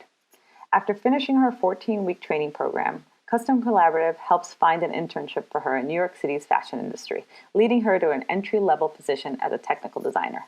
She's begun to live her dreams. From there, Sonia decides to join Custom Collaborative's Business Incubator, where she not only hones her marketing skills, but becomes a part of the community of like-minded creatives. This helps her launch her new fashion brand online. She is now a designer and a small business owner. The demand for Sonia's designs go up, and she produces her line locally at the co-op with members of her own community. She later decides to join as co-owner because it gives her a stable income, health insurance, flexibility to work from home when her daughters need her, and a pathway to citizenship. Here's what I learned through prototyping with Custom Collaborative's founder and director of strategy. The Business Incubator program is crucial in supporting entrepreneurship and co-ownership pathways, but it's complex. It's an incubator, makerspace, a space for community, a place for learning and working. It does a lot, and it's tough for people to understand it. One of its members describes it as being like a job, but also like tutoring. It's an opportunity to learn. Which brings us to the second challenge. There are barriers for graduates while in the business incubator, but they are difficult to gather. Custom Collaborative needs to hear directly from graduates about their own barriers, but it's difficult because most graduates work several jobs while juggling childcare, a combination that takes up all of their time. During a meeting, the director was surprised to see so few in attendance and asked, "Why aren't more of you here?" A woman offered, "Because we were raised to live paycheck to paycheck."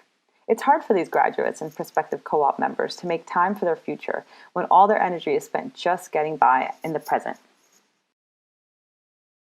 The third challenge is that co-op members need support, but it should be worker-led. The very first incubated worker co-op comprised of Custom Collaborative's graduates is being formalized in the next coming months.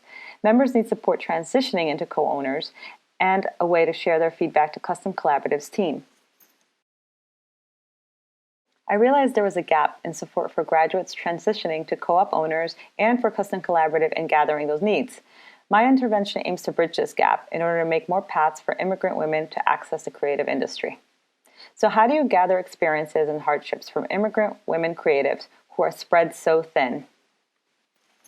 You make the process centered on their needs. Which brings me to my intervention. Workways, a worker-centric data gathering toolkit built to amplify equity building models that provide direct pathways for immigrant women of color into New York City's creative economy. I've defined 3 principles that make up equity building models. First is that it serves underinvested communities. Second, it builds capacity. And third, focus on empowerment through co-ownership.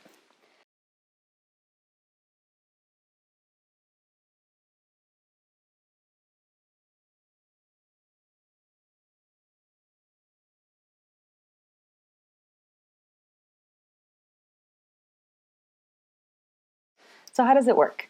Essentially, it's a collection mechanism with a bottom-up approach that meets the community's struggle against time head-on. Workers benefit from participatory data gathering workshops, which are facilitated by the worker co-op lead or a designated member. The toolkit can be accessed through an online platform.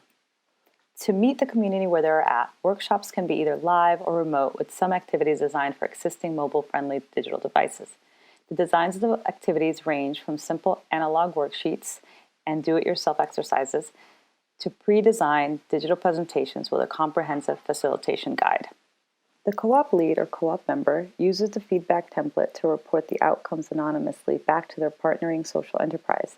The workshops are designed to capture narrative data based on 3 focus areas: self-actualization, skill assessment, and secure livelihood.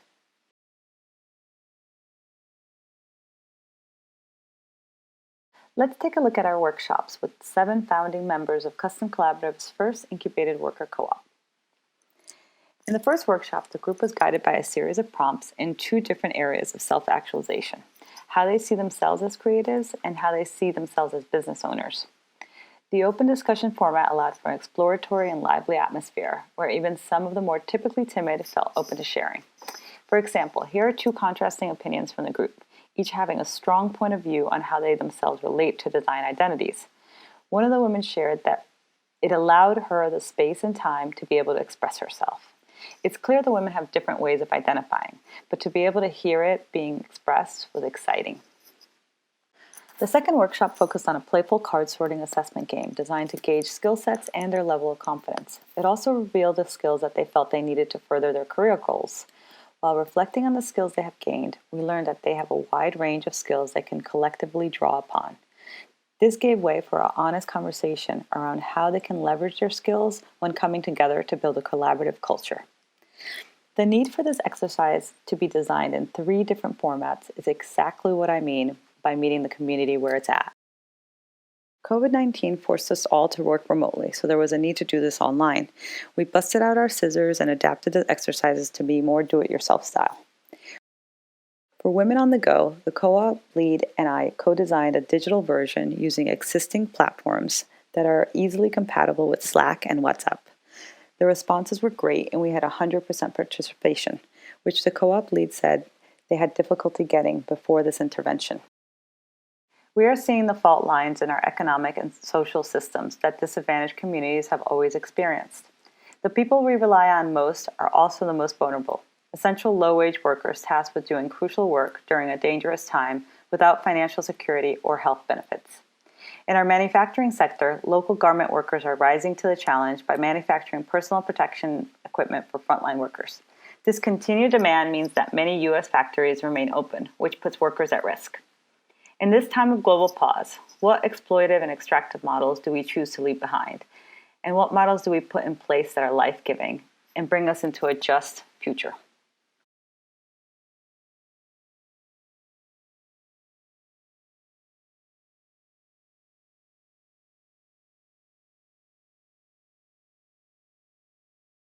Immigrants.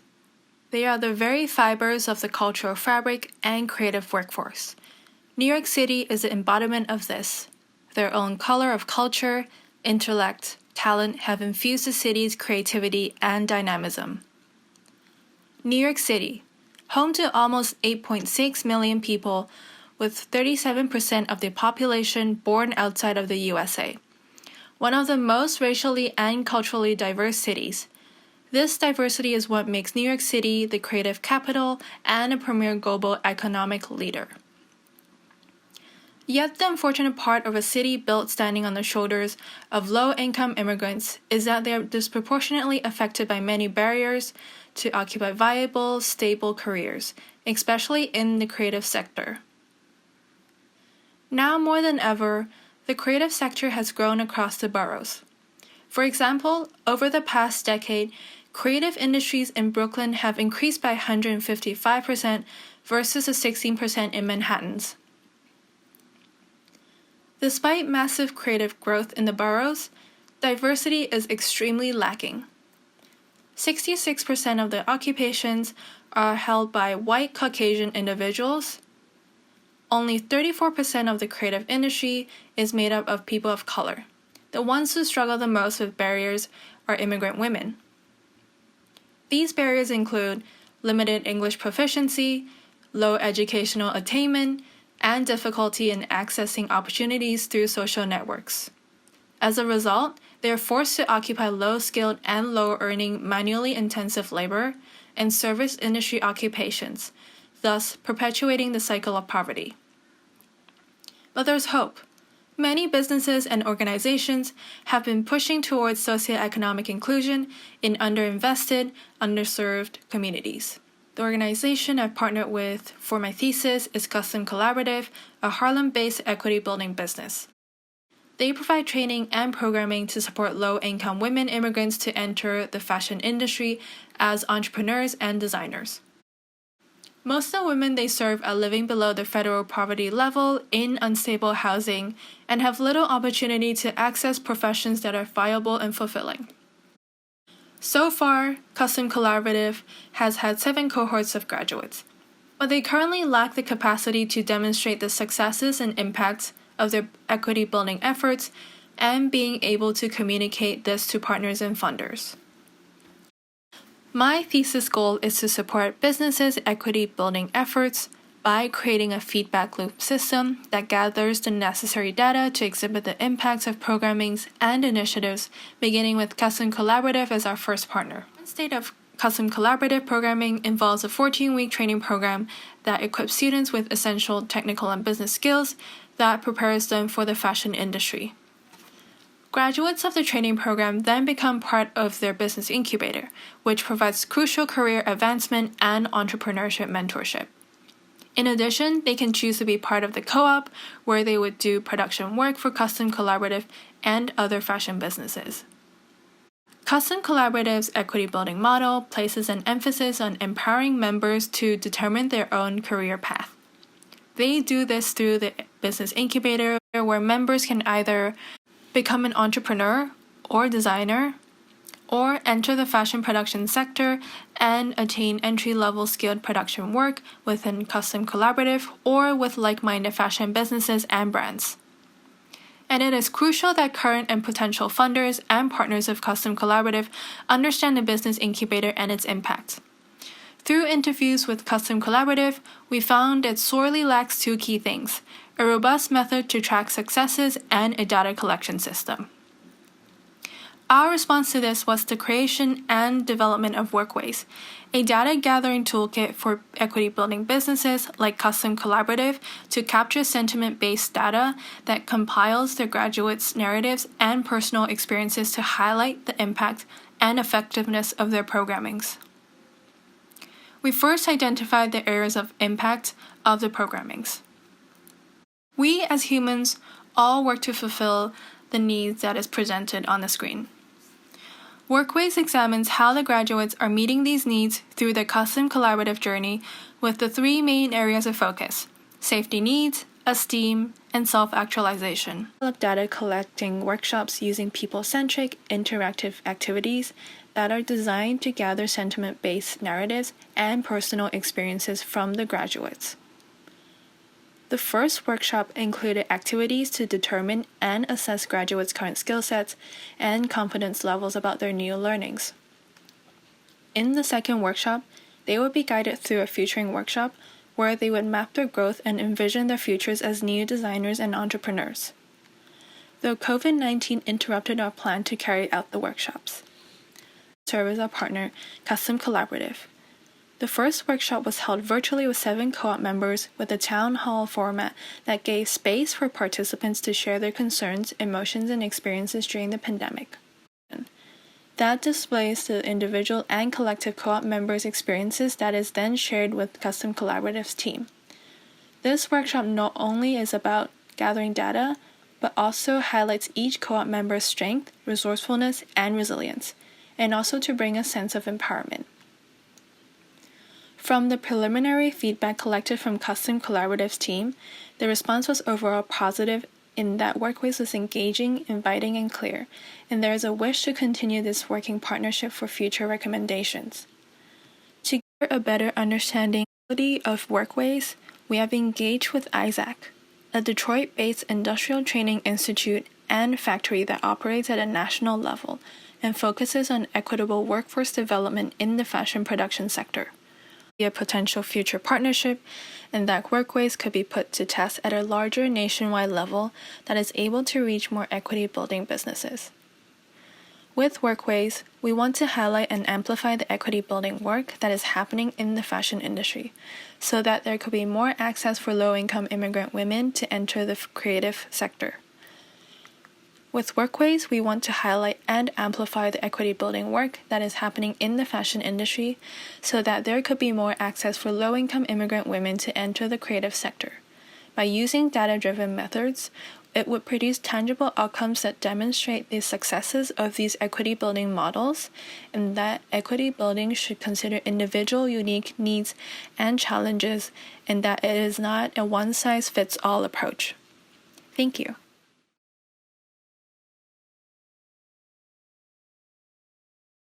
Hey y'all, my name is Lorena Estrella, and I'm really excited to share with you all my thesis project, Youth Action Lab.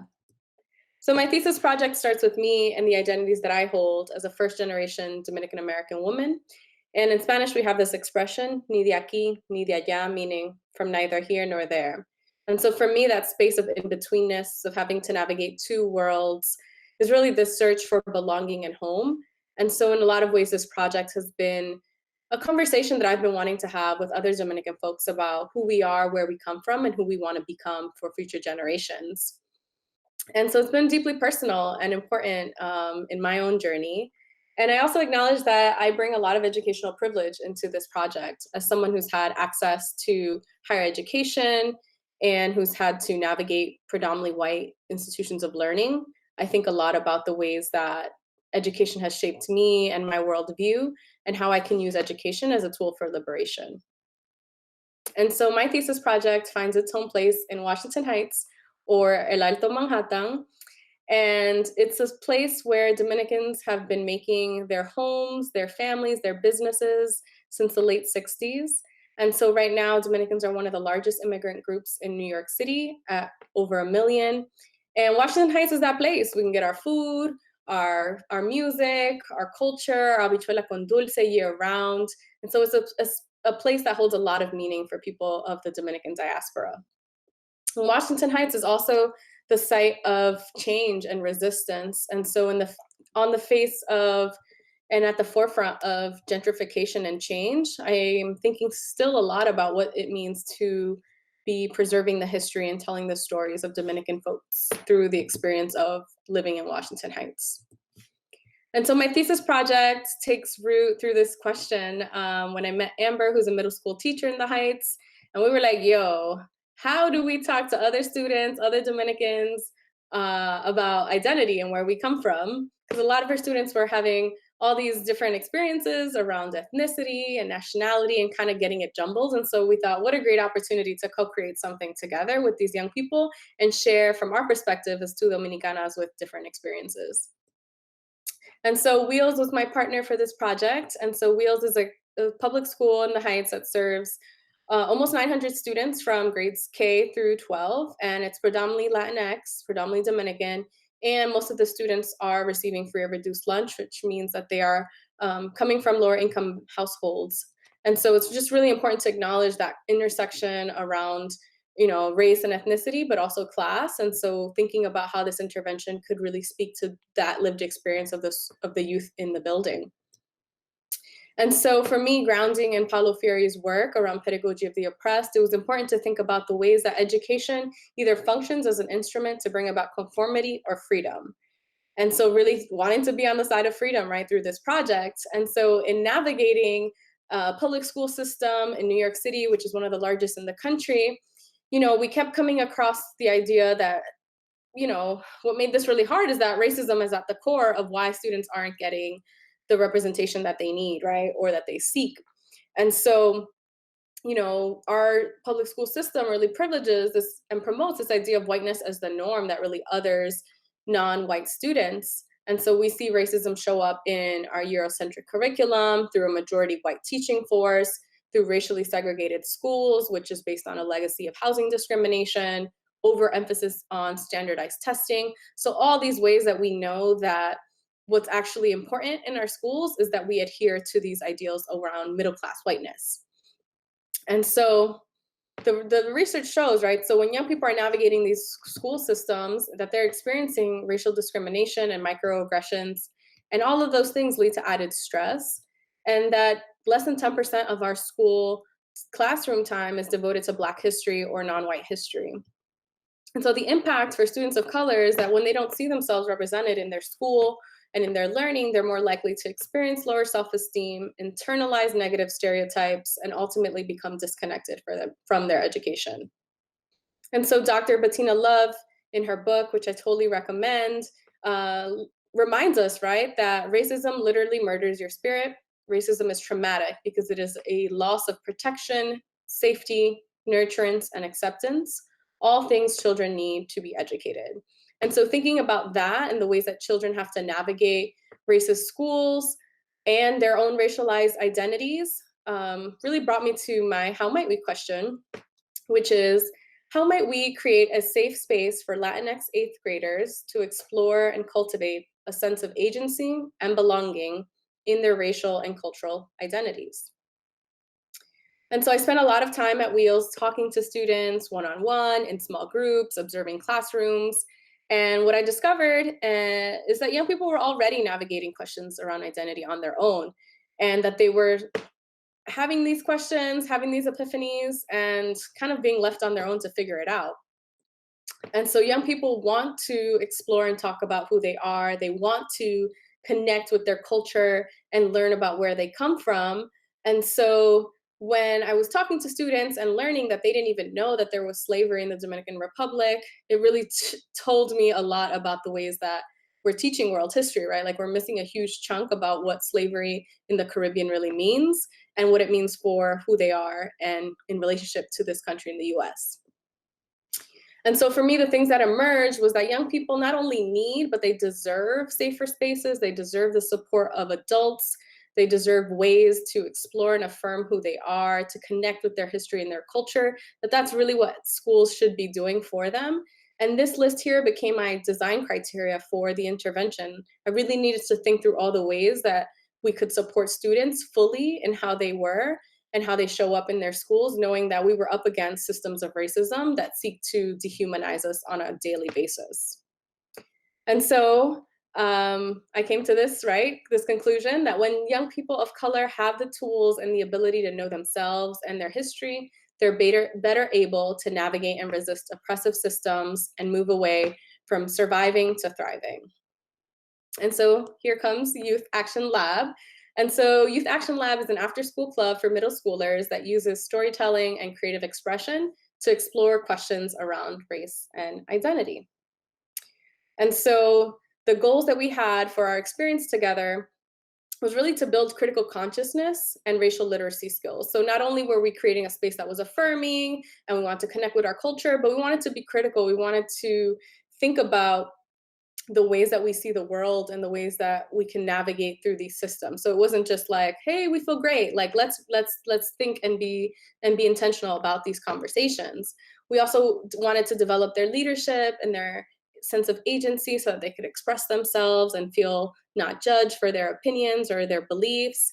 And we really also wanted to intentionally make sure we were disrupting anti-Blackness and honest conversations about colorism and how do we center more Black experiences as we're talking about what it means to be Latino or Dominican. And so those were the things that we set out to do together. So after school, that was our opportunity space to make sure that we could connect and explore together. And we wanted to make sure that we could give that opportunity to young people and make it as accessible as possible. So we made sure we had stipends, that young people had supplies, that when they showed up, everything was there that they needed and that they could access. And so here's a roadmap. We spent some weeks thinking about community, building community and understanding and shared learning, and then moving towards sharing our own stories. And Cardi B's on the slide because we all know coronavirus is happening. And so here are the 19 students who journeyed for 7 weeks. And it was an incredible group of young people. Here we are building our identity maps and exploring who we are and talking more further about race. And so young people really reflecting on what it means to be Latino or folks of color and what those experiences are.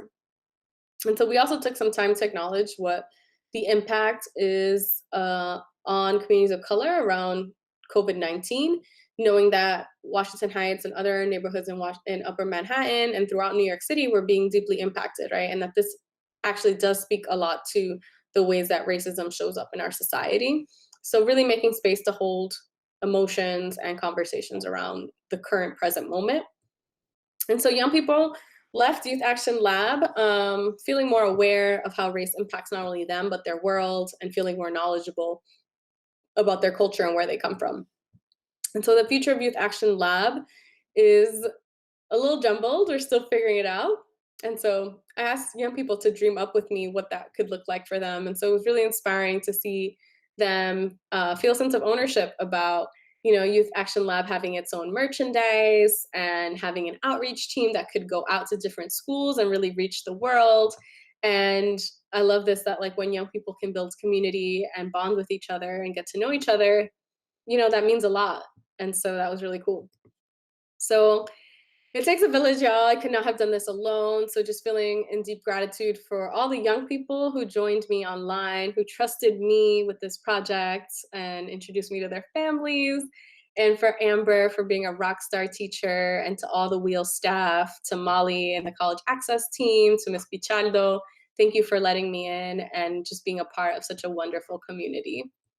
And so thank you to all my DSI folks, to my thesis advisor, Jeff, to my my core team, Andrea and all the folks, to my teachers, Genesis, Chelsea for posting flyers, Wendy and my iTag group, Jomaida for giving me all of her amazing resources, and just grateful to all the other Black scholars who have spent some time thinking about this. And so thank y'all for listening, and I hope to hear from you.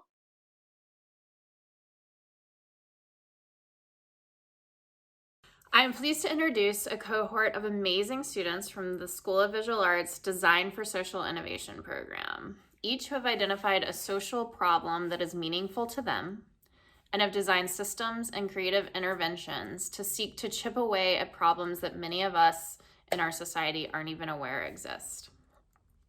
Baitan, Sky, Cecilia, Aditi, Kartik, Catherine, Jen, I hope you feel good about the work that you've put out in the world.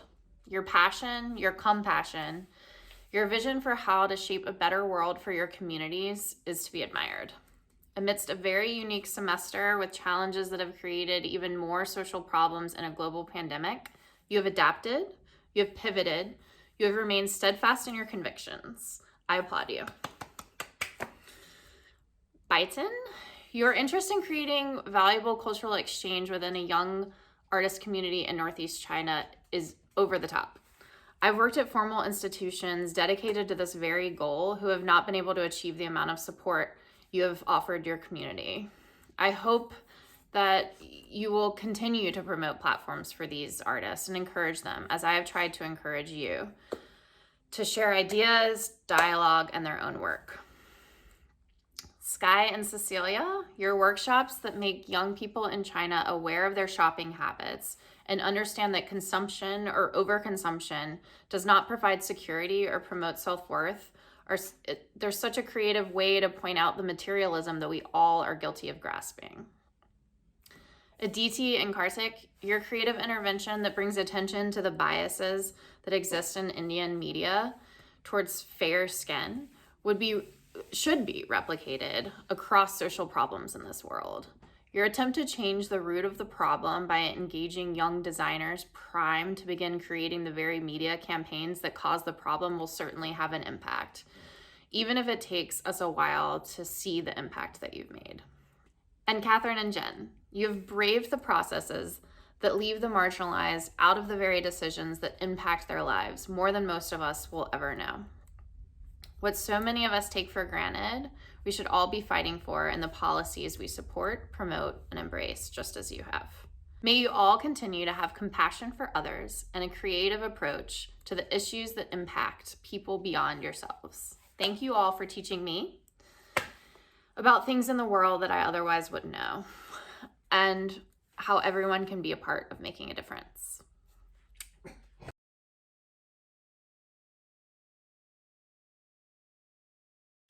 What's up, everybody? I'm Archilicos IV, as some of you may or may not know, tuning into you from sunny Los Angeles, California. Obviously, up until December of 2019, I was a proud founding thesis faculty member at School of Visual Arts Design for Social Innovation program, and I was thankfully a part of it for 5 years. It was my dream to not only teach, but to teach in an environment where conversations, interests, true needs were all met with collaborative solutions that sought to make the world a little bit better of a place. We're currently in one of the strangest moments of our lives as the world grapples globally with the unknown, and thankfully this is the moment you've all been preparing for, a moment where there's more confusion than clarity, and more questions than answers. I've said it at more than one graduation, and I'll say it again, you all will be the people that will change the world bit by bit. Catherine, Jen, Aditi, Kartik, Sky, Cecilia, and Baishan, I'm very thankful that I had the opportunity to sit beside you for a semester, and I know Kara is as equally as I am. I want to thank you all for your energy and dedication, because I can't wait to see what it yields when you step out of Zoom and out of the door. And to my beloved Core 4, Jeff, Esther, and Mari, you are some of the greatest teachers I've ever met. It was an absolute honor to teach beside you. Last but not least, Miya, you could not have picked a better time to become chair. And in all seriousness, I think we're all glad that it was you. So have a great day, congratulations, and good luck.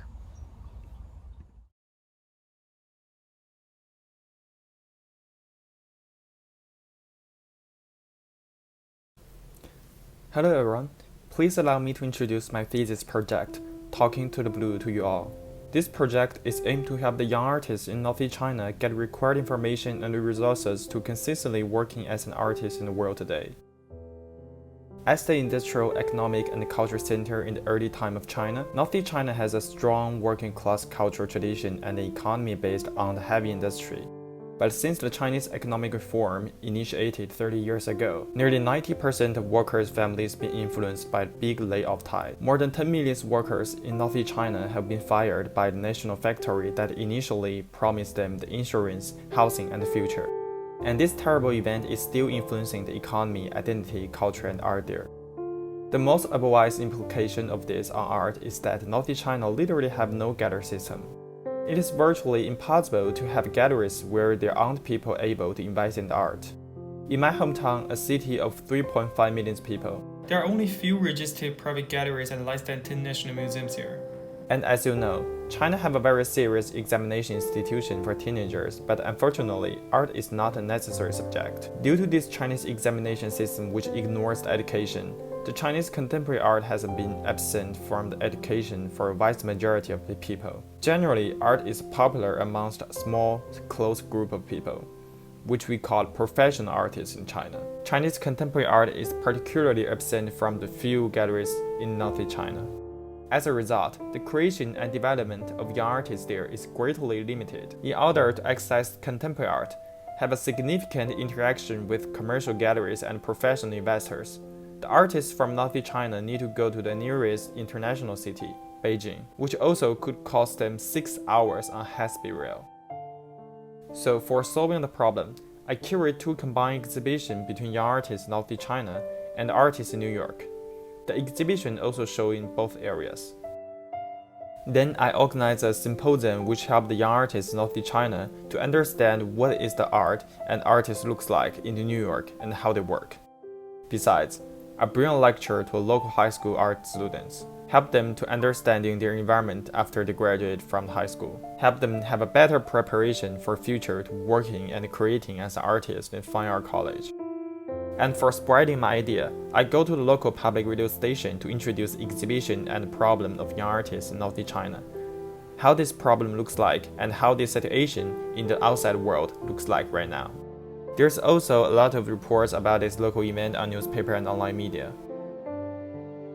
Something surprised me is that the exhibition is the first international combined exhibition of contemporary art in Anshan City in 21st century for most of the Anshan citizens. And what more surprised me is that most of the old artists and local leaders of traditional art participated in the opening ceremony of the exhibition actually have a great interest in these contemporary artworks, which shows that how important the communication is in art area. Finally, what I prepare to do is to build a communicating mechanical between Studio of Visual Art and the Lucian Academy of Fine Art, a famous fine art college of Northeast China. But due to the coronavirus, this plan have no choice to delay. What I believe this event is meaningful and important is we need to realize that this kind of international communication is more important than we thought, especially in the atmosphere right now. And that make it necessary for us to stay communicating. Although this project is just a tiny event in a small area, it's still an effort for future we stand together, and this future still needs countless efforts like this. Thank you all for listening. Hope everyone have a healthy and happy day, and welcome everyone to learn more or visit my hometown, Northeast China. See you.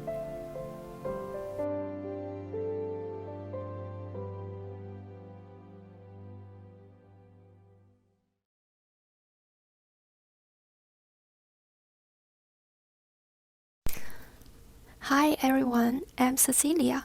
And I'm Sky. We are DSI students and also designers for social innovation. I love to write stories. I am passionate about fashion. Both of us dedicate to climate change.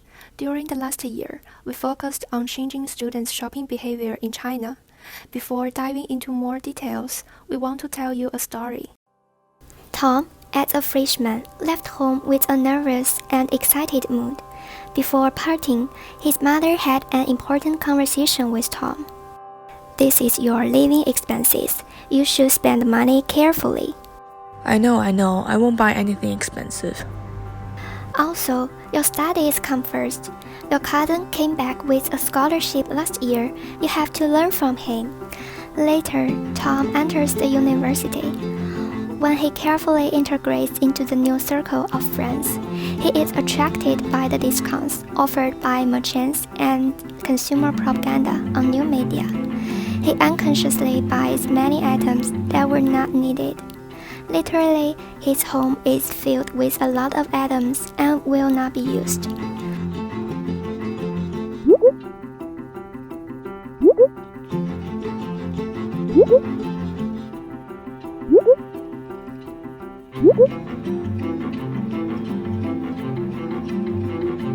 Days passed.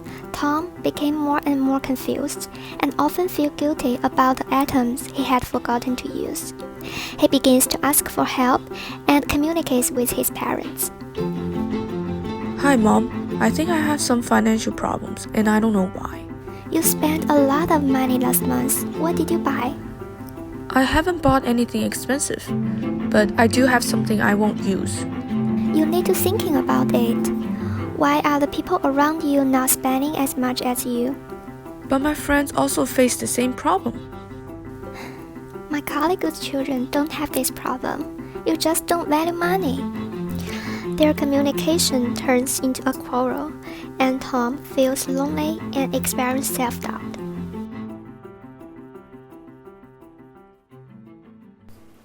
First, students misunderstand rational consumption, equivalent to buying cheap goods, so they're more likely to be attracted by discounts.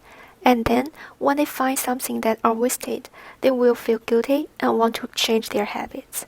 But both of parents and the society cannot give them a solution to solve the real problem. When problems pile up, it will cause serious consequences. This is a dataset of the amount of transactions by college students online. From 2011 to 2019, this short 8 years, consumption has grown so exponentially, as college students overspend on many things that they did not actually need. In addition, 80% of these products will be sent to the dump of collective incineration. Every 3 seconds, $600 million of purchases occur, which means $48 million of garbage is generated. As we grew to understand the problem more thoroughly, we began to rethink what core problem we could address. The problem contains 3 core parts: family education, social environment, and self-awareness. For family education, parents hope to conduct consumption education for children only by regulating the amount of financial assistance, which makes students think cheap is a good buying strategy. And also, parents tend to compare their children with their peers' children. This subconscious reinforces the students' indulgence in comparison. For social environment, today, almost all social apps use analytics to recommend consumer information based on preferences. Also, the advertisement combines consumption power with self-worth, which makes students misunderstand what self-improvement really is. For the self-awareness, young college students are at the crucial moment in their independence and growth, often living alone for the first time and finding self-worth influenced by their peers and media. Most important is, they over-focus on short-term benefits and ignore long-term effects, which also makes them addicted to excitement of buying. We created 3 questionnaires and collected 5,000 data in 3 different cities. After analyzing those data, the degree of self-doubt and self-contradiction of college students surprised us. And this is what our questionnaire looked like. According to the 5,000 data sets of our questionnaires we collected, 46% of college students believe that the consumption concept they agree with is to buy on demand, but in fact, their consumption pattern is to follow the mood. From this data result, we assume that they tend to identify with the value of buying based on needs, but they subconsciously think that hobbies and moods are equal to needs. According to the Maslow's hierarchy of needs, this is a 5-tier model of human needs. It separates physical needs, safety needs, belonging needs and love needs, esteem needs, and self-actualization. Therefore, we put forward a hypothesis that, due to the lack of proper consumption education, college students cannot distinguish their own needs when the basic needs are met. They also rely on consumption to realize their self-worth. To better understand those students, we decided to partner with nonprofit organizations in an attempt to co-design consumer evaluation habits with college students themselves. We partnered with Kang, which is the first Chinese nonprofit organization for youth activities in the field of climate change.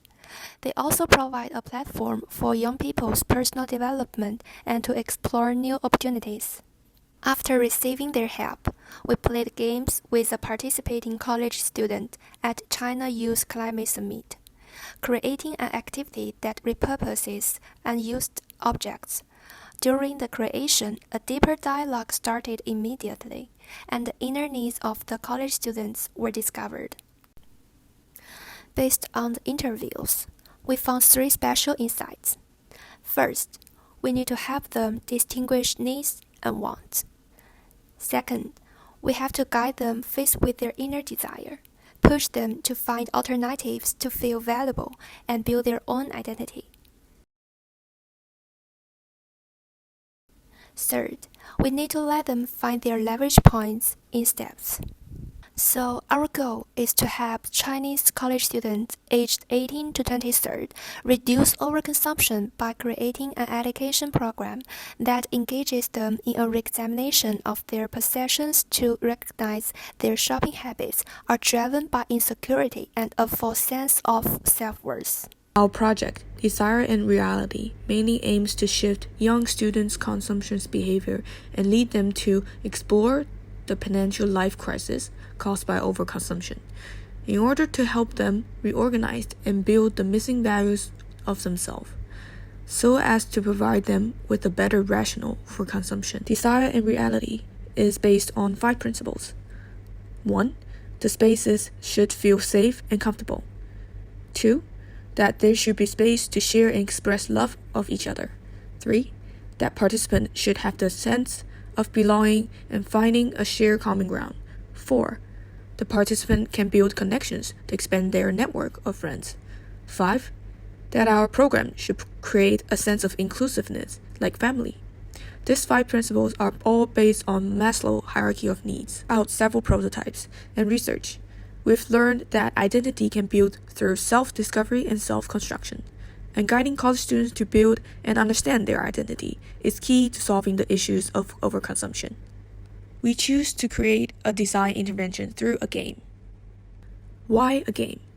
Game can relax the mood, release pressure, and improve the ability to respond. Game can train the brain more than real-life activity and motivate and encourage people to participate. Game can help us become more focused on issues instead of feelings. Desire and Reality hosted 2 gaming events, the Needs vs. Wants workshop and Think or Do game. Our Needs vs. Wants workshop was a game and discussion-based workshop. During the workshop, participants tidied up their rooms by organizing 20 products they've purchased. And then had a conversation around the experience and feelings of the organizing process that they went through, and the problem they are facing with consumption. The workshop used tools we created, including 5 wise questions and problem-solving tree, to help them dig deeper in their behavior. The main goal was to help them to identify the issues they are facing and recognize what emotions they are expressing through their behaviors. During the workshop, 3 students told us that, "I'm irritated because there's too many things at home and I want to be a happy and healthy person. I want to start changing my consumption habits because of psychological burden that are caused by overconsumption. I want to become a self-conscious person who take good care of myself. Because I have too many things, I want a neat and spacious place to stay comfortable. I also want to start to change my consumption habits in response to the low carbon and environmental friendly, minimalist lifestyle." So how could we help them to transfer the burden that is caused by overconsumption? Going back to self-construction, we designed a game called Think or Do. This game focused on helping college students construct long-term goals and long-term habits by breaking them down and building actionable behaviors in daily life. They choose one habit each day to think or act on, and the card was shared with the group to incentivize themselves to become self-disciplined to find what they truly need. Why long-term goals and long-term habits building? The more they practiced with the community together, the more they had a better sense of their identity and stopped feeling their needs with products. Through the game, they were encouraged to start talking to their peers and express their feelings through small actions in life. When you're in financial crisis or seeking a safe space or want to understand yourself, feel free to email us and join us. We hope this program can help you find your community and inspire on the road of consumption. We are desire and reality. Special thanks to Miya, Kara, Archie, CYCAN, Climate, DSI cohort, and thank you everyone.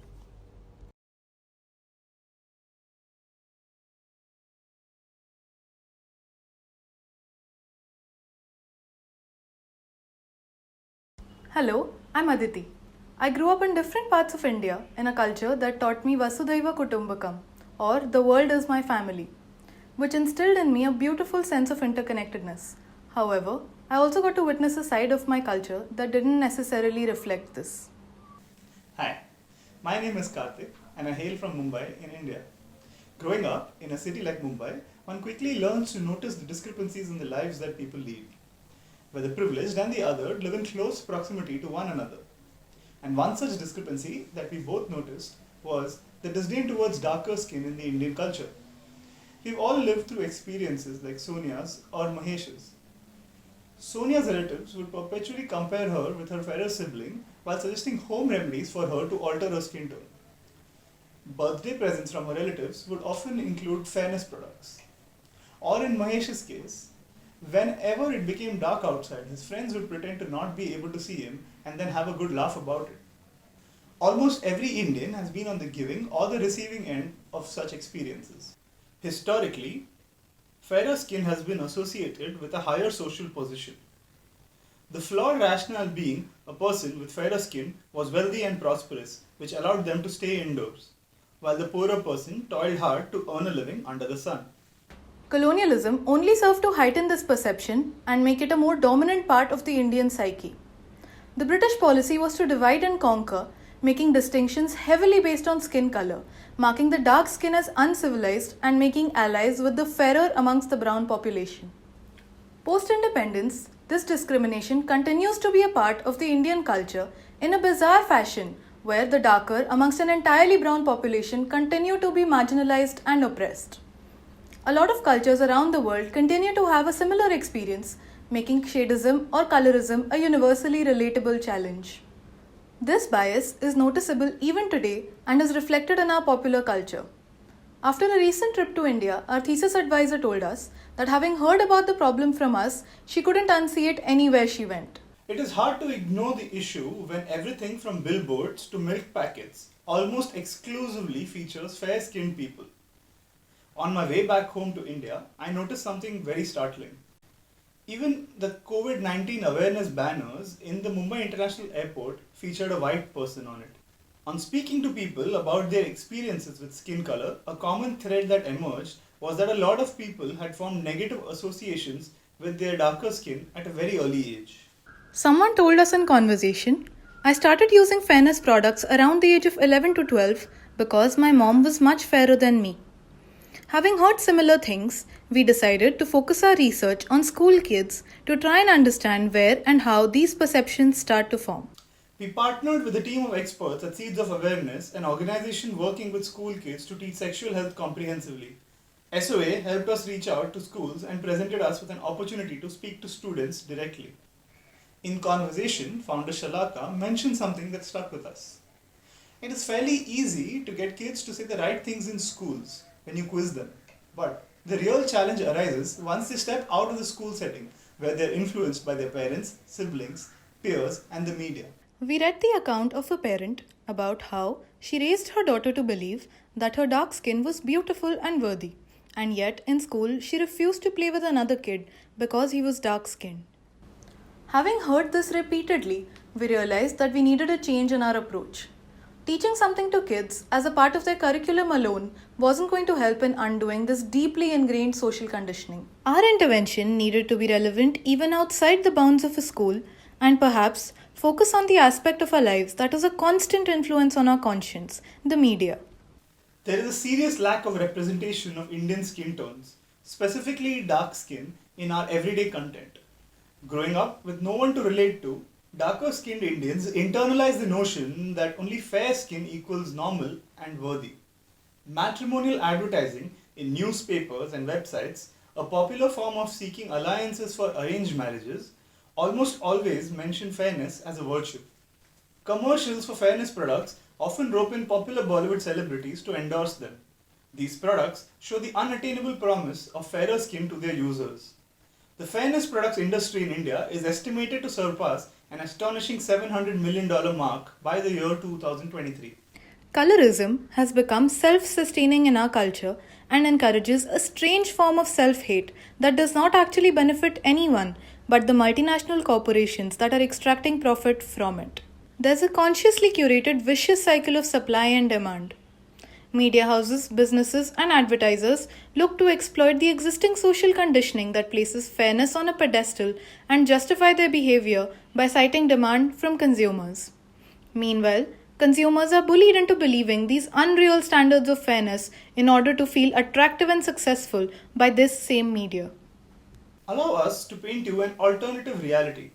Vaibhav grows up seeing his heroes from his favorite cartoons look a lot more like him. A world where Swara, Ali and Tina feel comfortable in their own skin color because there is no advertisement or celebrity telling them that they aren't good enough and they need to dramatically alter their appearance to ever stand a chance to land that dream job, get that hike in their paycheck, or have someone fall in love with them. Narratives in the media normalizing the truth that dark is indeed beautiful is the reality that we're working towards. So we started to explore how might we enable the creation of healthy, positive, and radically inclusive narratives in India, reimagining advertisements that look like this to look like this, and for everyday narratives to transform from this to this. Some of these snapshots of an ideal future are a result of a part of our intervention. We facilitated a workshop with 2 design schools with graphic design students who are set to enter the industry as creators and impact mainstream media. The workshop focused on identifying biases, understanding inclusivity, and weaving it into their practice. At the end, students reimagine existing narratives with their newly gained knowledge, which you saw before. The workshop was a great experience filled with aha moments and lots of curiosity. We learned that more sessions of this kind are needed to make inclusivity a more common and natural part of their process. Another insight was that although they understand the importance of inclusivity in their work, students struggle with actually putting it into practice. So, a checklist of guidelines would be super helpful for them to know if they are on the right track. This sparked an idea. What if there was a test for colorism like the Bechdel test to provide a starting point for creators and to urge them to produce more inclusive narratives? In order to bring this idea to life, we facilitated co-creation sessions with a few creators in our network with the intention to activate and mobilize the Indian creative community to be a part of the movement in ending colorism. The goal was to create a test or a mechanism that could help creators in making their work inclusive with regard to skin color. It was encouraging to see these creators care a great deal about this issue and be willing to show up and contribute towards making a change. During the session, a lot of important questions and insights came up. We discussed how design processes can look differently at different jobs, positions, and for different projects, and the roadblocks that these creators face in making inclusive work. By the end, a lot of great ideas started to come up, and our hope is to conduct more sessions in order to refine these ideas and create usable guidelines or mechanism once the circumstances allow it. The next step would be to test the usability of these guidelines or mechanism across sectors with various creators. We know that colorism has existed for a really long time. We aren't the first to talk about it, and we certainly won't be the last. But we believe that it is vital to keep having conversations around this issue while also showing people how pervasive it is. To achieve this, we launched an Instagram page. Think a Rotten Tomatoes, but for ads, where we would rate adverts on how well or how poorly they score on inclusivity. In addition, we want to shine a spotlight on campaigns and brands championing inclusivity and give people a platform to share their experiences with colorism in order to bring people together and push the needle for change. The fight against colorism isn't one thesis project long and cannot be fought by only some. As Dr. King once said, injustice anywhere is a threat to justice everywhere. We have to keep fighting the good fight long enough to ensure that the dignity and worth of our future generations does not depend on the color of their skin. This last year was full of exploration, growth, learning, falling on our faces and getting back up. It was deeply emotional and equally fulfilling. We are extremely grateful to every person who has been a part of our journey and has helped shape us and the project. Thank you.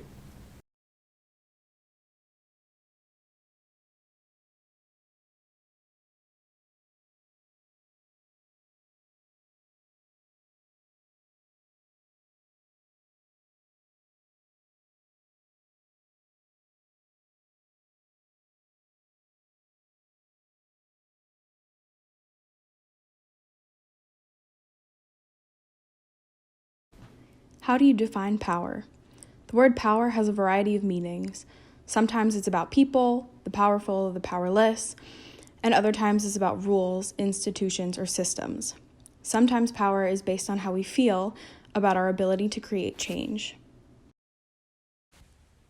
Power can be found in intimate experiences with our families or friends, and it can also be found in public spaces like our communities.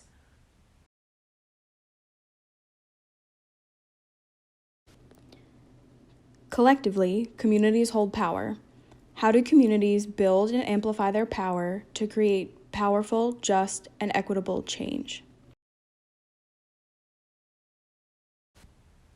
My name is Jennifer Ulloa, and I'm a first-generation New Yorker and Salvadoreña committed to fighting for racial equity. I have a background in public health, public policy, and studio art, and I came to DSI to learn how design can help create community-led change. And I'm Catherine Mazzucchi, a New Yorker and Italian-American committed to crafting experiences and opportunities where community voice and power are centered in decision-making processes. In the past 2 years, we've learned so much from one another. We've grown together, built community with each other, and further anchored ourselves in our common values of community, power, and justice.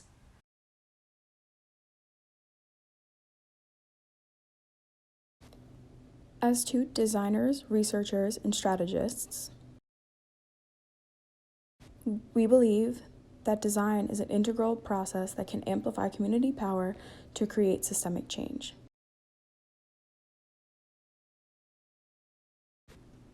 Together, we've been working towards better understanding how do communities use their collective power to advocate for policies that clean the air that their children breathe, ensure safe and healthy homes, and improve the overall well-being of their community. Over the past year, we've had the privilege of working with WeAct and have become a part of the WeAct family. WeAct has been a leader in the environmental justice movement since 1988, and we've had the incredible opportunity to work alongside them and the Northern Manhattan community. And that's what WeAct does, is we are advocates, even watchdogs, to make sure that policy that gets created to address environmental health issues or address climate change is rooted in a consideration of who is the most impacted and how will this policy actually play out in implementation.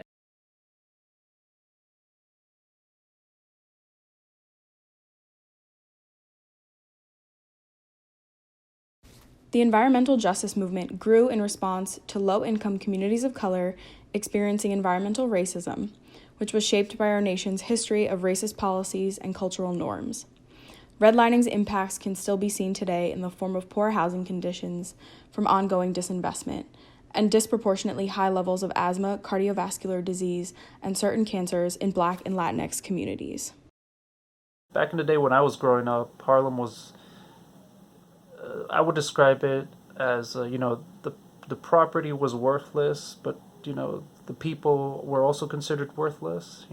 That was pretty evident, given the surroundings and how dilapidated it was. And unfortunately, I think the only thing that's changed is that the property values have are now valuable, but the people are still not considered valuable.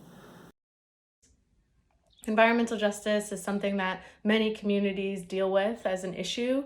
It's based and rooted in the idea that environmental racism has led to disproportionate health disparities in different communities across the United States and around the world. As climate change worsens and becomes a bigger crisis, what we're seeing is that all of these different environmental hazards that exist in communities are being compounded and being made worse by issues such as extreme heat or hurricanes or fires or sea level rise.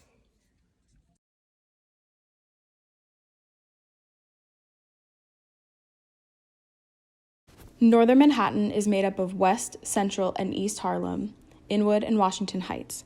It's a working and middle-class community of Black, Latinx, largely Dominican, Puerto Rican, and South American community members. The community members we've spoken to love the diversity of the people, their neighborhood's rich history and culture, their parks, and places of worship.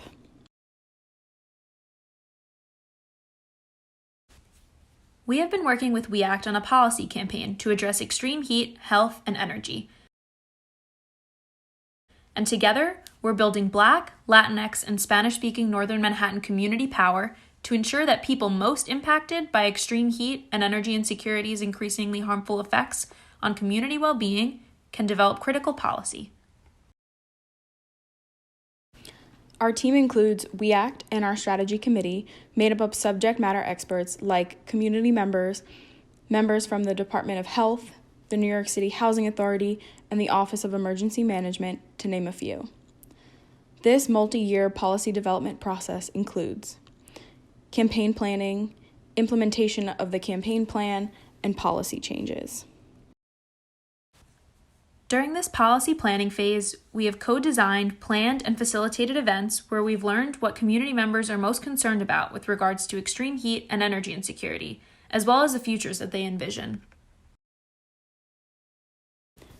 From community members, we heard that energy insecurity looks like not being able to afford utility bills, so people are forced to make trade-offs between turning on the air conditioning or turning on their oxygen machine. And people are living in homes with poor insulation, which retain heat, causing living spaces to remain dangerously hot for days after a heat wave. We also heard what the future can hold. Community members said that energy security would mean having their homes stay at a safe temperature during extremely hot days, and living in a community where the most vulnerable folks, like children and the elderly, are safe and healthy. As we learned about these tangible challenges, we also heard that community members believe in their collective power and in their ability to create systems change rather than the band-aid fixes that they have historically seen. This led us to document how building community power can lead to equitable policy changes. With WeAct, we have co-designed Power is Local. Power is Local is a framework for equitable policy development. We have put forth practices, metrics, and resources to move community-based organizations towards greater community ownership.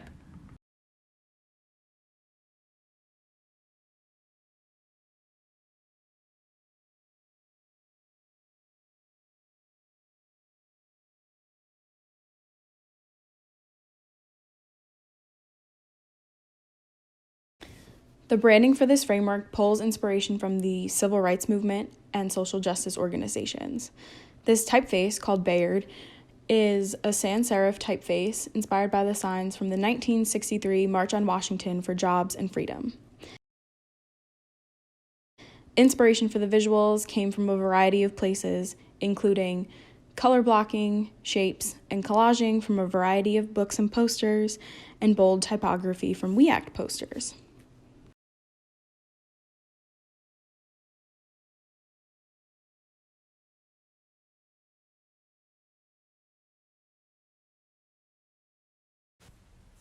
In the short term, this framework will be used to inform the next phases of WEACT's Heat, Health, and Equity initiative.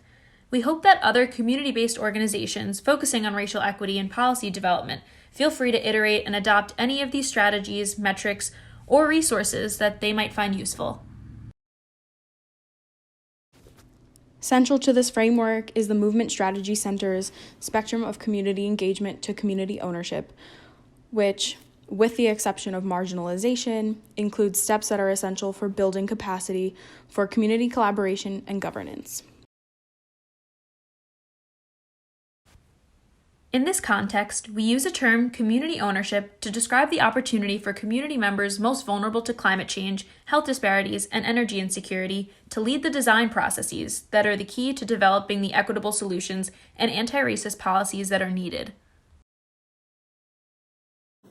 Community ownership to me is about democratic control over over the public good.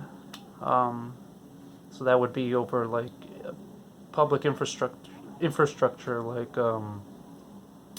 utilities like power supply, sewage, water, but also local food production, healthcare, housing, education. Power to me in this initiative means having community backing that stems from open communication and involvement with those already affected and those who potentially will be impacted. Our ultimate goal with the Powers Local framework is to advance along the spectrum towards greater community ownership. This framework aims to harness and amplify community members' political power and focuses on increasing Black, Latinx, and Spanish-speaking ownership of how policy is created and what policies are created. Embedded in the Powers Local framework is a process map for how to make community ownership actionable. The start of this policy planning process begins with community identified and prioritized needs and moves towards building a shared vision and value set for all stakeholders involved.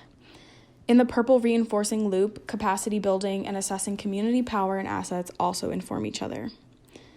In the orange loop, we're looking at how the creation of shared objectives and policy drafting inform each other. We believe that is an iterative feedback process.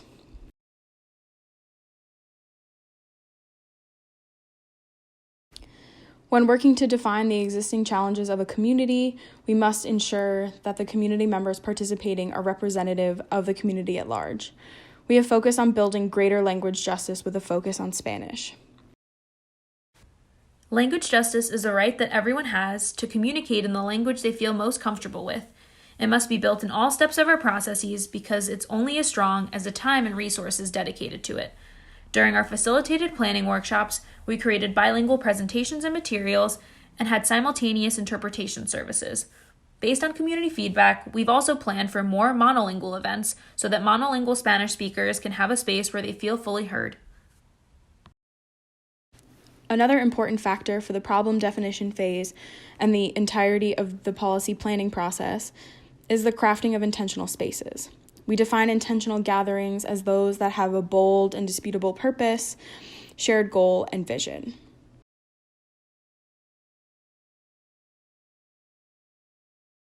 Capacity building is also critical to deepening relationships needed to strengthen social movements. To do this, we work to understand the capacity and desired level of engagement from community members. In order for community members to collaboratively lead in new ways, we've worked to iterate on existing mini trainings that teach technical skills like community organizing and hope to include facilitation and research training in the future.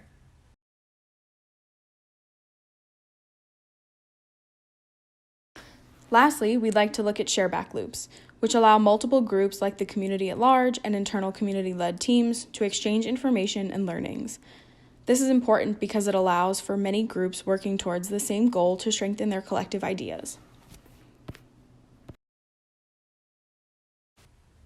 In the last 2 months, COVID-19 has caused us to pause and rethink what community care and power look like.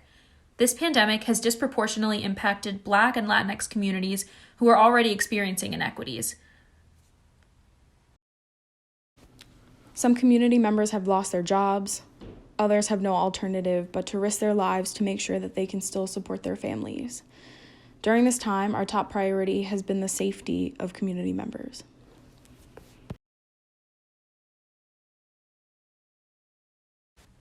This pandemic shows us how dependent our future is on the way that we care for one another. Community members continue to work towards building policies that protect the present and future well-being of their communities. Although we now meet through screens and over phone calls, we continue to find ways to stay connected and build power. We believe that equitable futures depend on community members like Anthony and Sophia continuing to define and lead what policy change should look like in Northern Manhattan. So I would hope it becomes a community where human rights and people are valued, and it takes precedence over property values. Future vision for the Northern Manhattan community is a community that is well informed and prepared, or knows how to get prepared with the right tools to cope with extreme weather events without having to make financial sacrifices that are detrimental to themselves or to their families. A community that has significantly lower heat-related illnesses and deaths in the summer, and one that does not have to worry about freezing in their homes during the winter. And so I am so happy and honored to be a part of this initiative.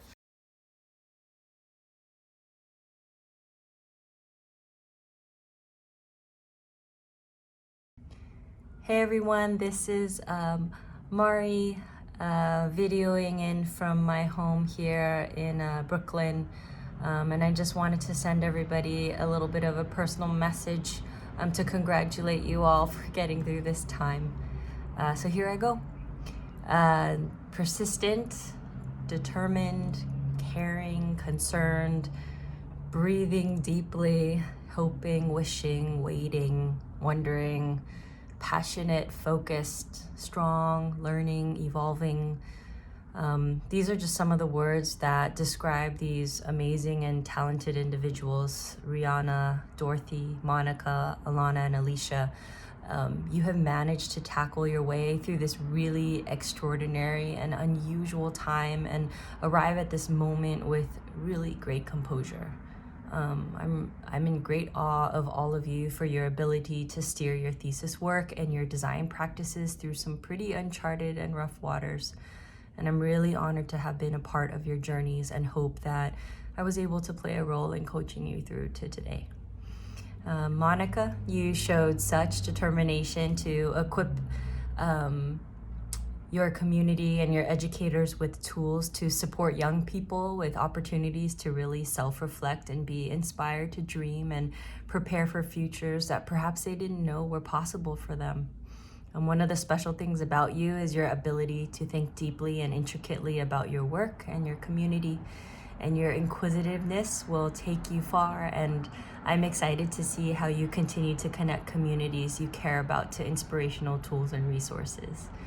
Dorothy, you helped give voice to a Chinese senior elder population here in New York City, and you helped help uplift their desire to take a more user-centered approach around how they program their offerings in a way that matches the needs of seniors.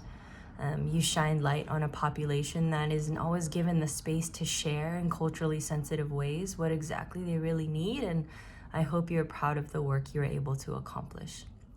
Alana and Alicia, you really showed that sisters can, no matter what the circumstance. You were able to excite your community in such a powerful way, so powerful that they remain such dedicated partners with you through this crazy time. You two impress me most with your unwavering ability to keep the women in your project the true center of your work. And it's very apparent how their voices have been reflected in your process and your designs. You sought to find inspiration for these women, to plan paths for economic mobility, and I hope you two realize that you yourselves were an inspiration to them as well. Rihanna, taking on the challenge of creating healing tools and spaces for a historically oppressed community is no easy feat. You looked to your peers and within yourself to find new and creative ways for people to come together, to share stories of the past and present, and to use self-expression to heal together. You've carved out a safe space for your community and, most importantly, started shaping yourself as a leader in this space. I think you are more powerful than you know. and you know how you just gently command a room, and you've discovered ways for people to safely express trauma, struggle, and hope. I'm just really so proud of all of you. In such a time of uncertainty, each of you remind me that we aren't problem solvers for no reason. Despite all of this, you have managed to turn out some amazing work. And I'm really proud of you for all of that. So to my amazing human beings, love to you all and congratulations. And I hope to see you soon in person so that we can celebrate again soon. All right, congratulations, bye.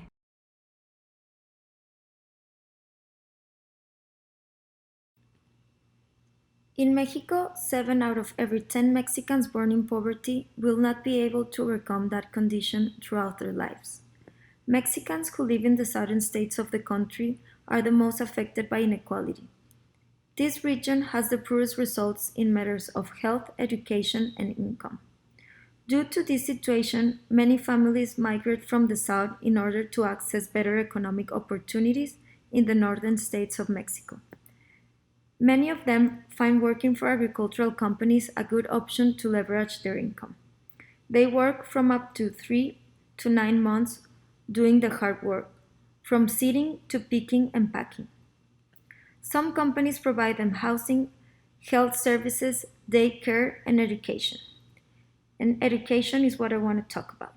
Companies provide the infrastructure for children to attend school, and teachers, equipment, and materials are provided by governmental programs. Children attend school in the villages from these agricultural companies, but quality education is not guaranteed. Even though the students' attendance rate in rural communities has increased over the last decade, the level of knowledge and skills these youth need in order to access the labor force has not improved. Education in Mexico is in a critical state. The system is failing girls and boys by not providing the right to quality education, especially for the children living in rural areas. In 2014, it was estimated that there were 326,000 agricultural migrant children and adolescents, and that only 49,000 of them attended school. Through my thesis project, I wanted to learn more about the gaps in the educational service provided in agricultural communities in northern Mexico, and the roles that the different stakeholders play in the system. I focused my research on middle school students ages 12 to 15 years old, because this is the age range when school drop out is the highest. I partnered with Farmers Best, a fruit and vegetable wholesaler and supplier located in Sinaloa, Mexico. They employ around 14,000 temporary farm workers yearly who come from the southern states in Mexico and indigenous communities. Around 1,200 kids go to school in their villages each year. They receive kindergarten, elementary, and middle school education. The motivation from these kids to continue studying comes from what they see and hear in their communities. Go to school so you don't end up working in the sun. Study to become someone in life. Culturally and historically, in rural communities, education has not been prioritized, often because the incentives are not in place to encourage families to seek out schooling. Why do youth drop out of school in middle school? Because they want to increase their household income, because they want to start a family, or because they cannot afford expenses to continue studying.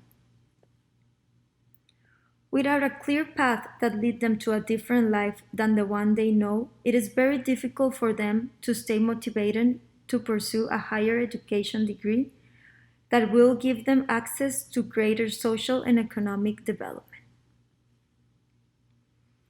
My thesis question was, how might we create an experience that motivates middle school students in rural communities to continue with their education and build an engaging path for their future? We developed a set of creative motivational tools that will support, expose, and activate students to create an empowered vision of their future self.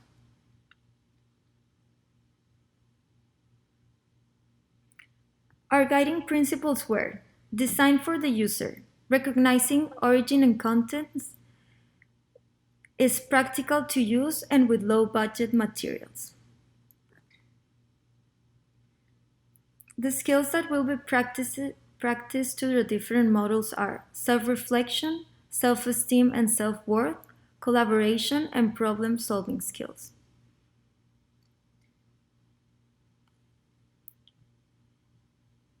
Youth can break their own story, and there are tools to help them do that, not only by succeeding with their education, but to be the best version of their own humanity.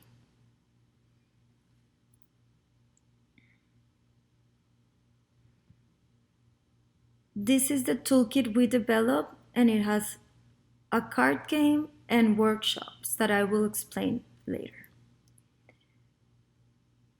There are 3 modules. The first one is called Dare to Dream, the second one is Reimagine Your Story, and the third one, Be the Change. Dare to Dream is a set of reflective activities where youth will get a better sense of who they are and how they fit into their family, community, and broader world. They will think about what kind of adult, teenager, and person they want to be.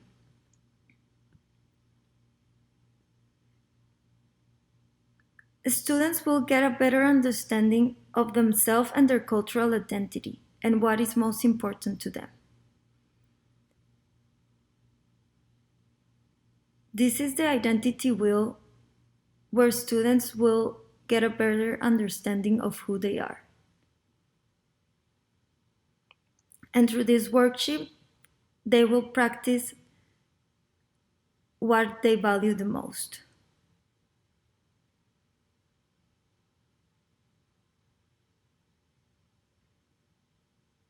Students will learn about the life stories of role models with whom they can identify and the values that they have.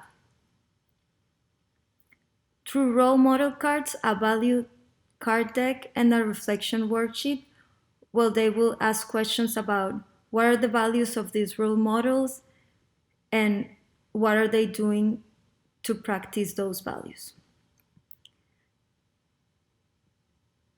The third activity is a journal of the life canvas, where they will write and reflect about their dreams and what they want to be in the future.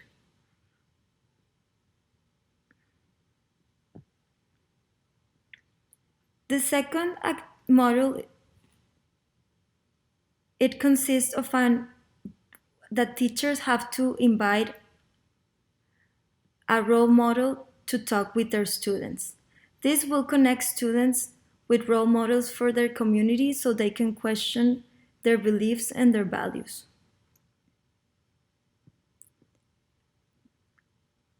These are a set of reflection activities for teachers to better choose which role model to bring to their communities.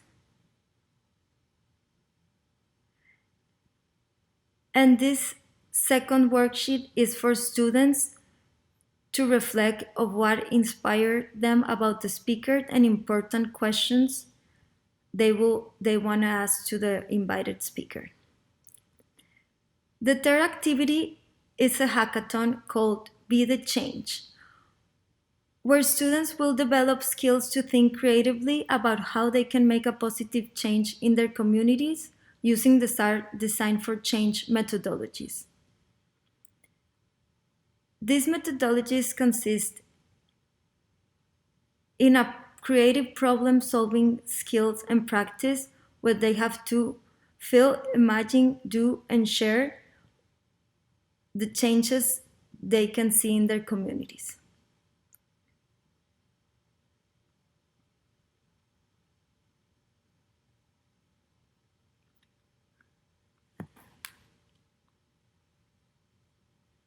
I want this toolkit to live in every classroom in every rural school in Mexico to activate teachers, directors, and agricultural companies to seek other ways to teach students.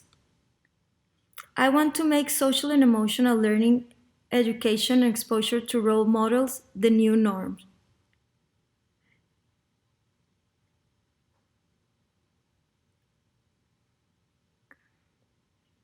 This is a call for educational system and agricultural companies to commit to this youth education and create structures for the children of migrant farm workers to break the cycles that bring them into poverty.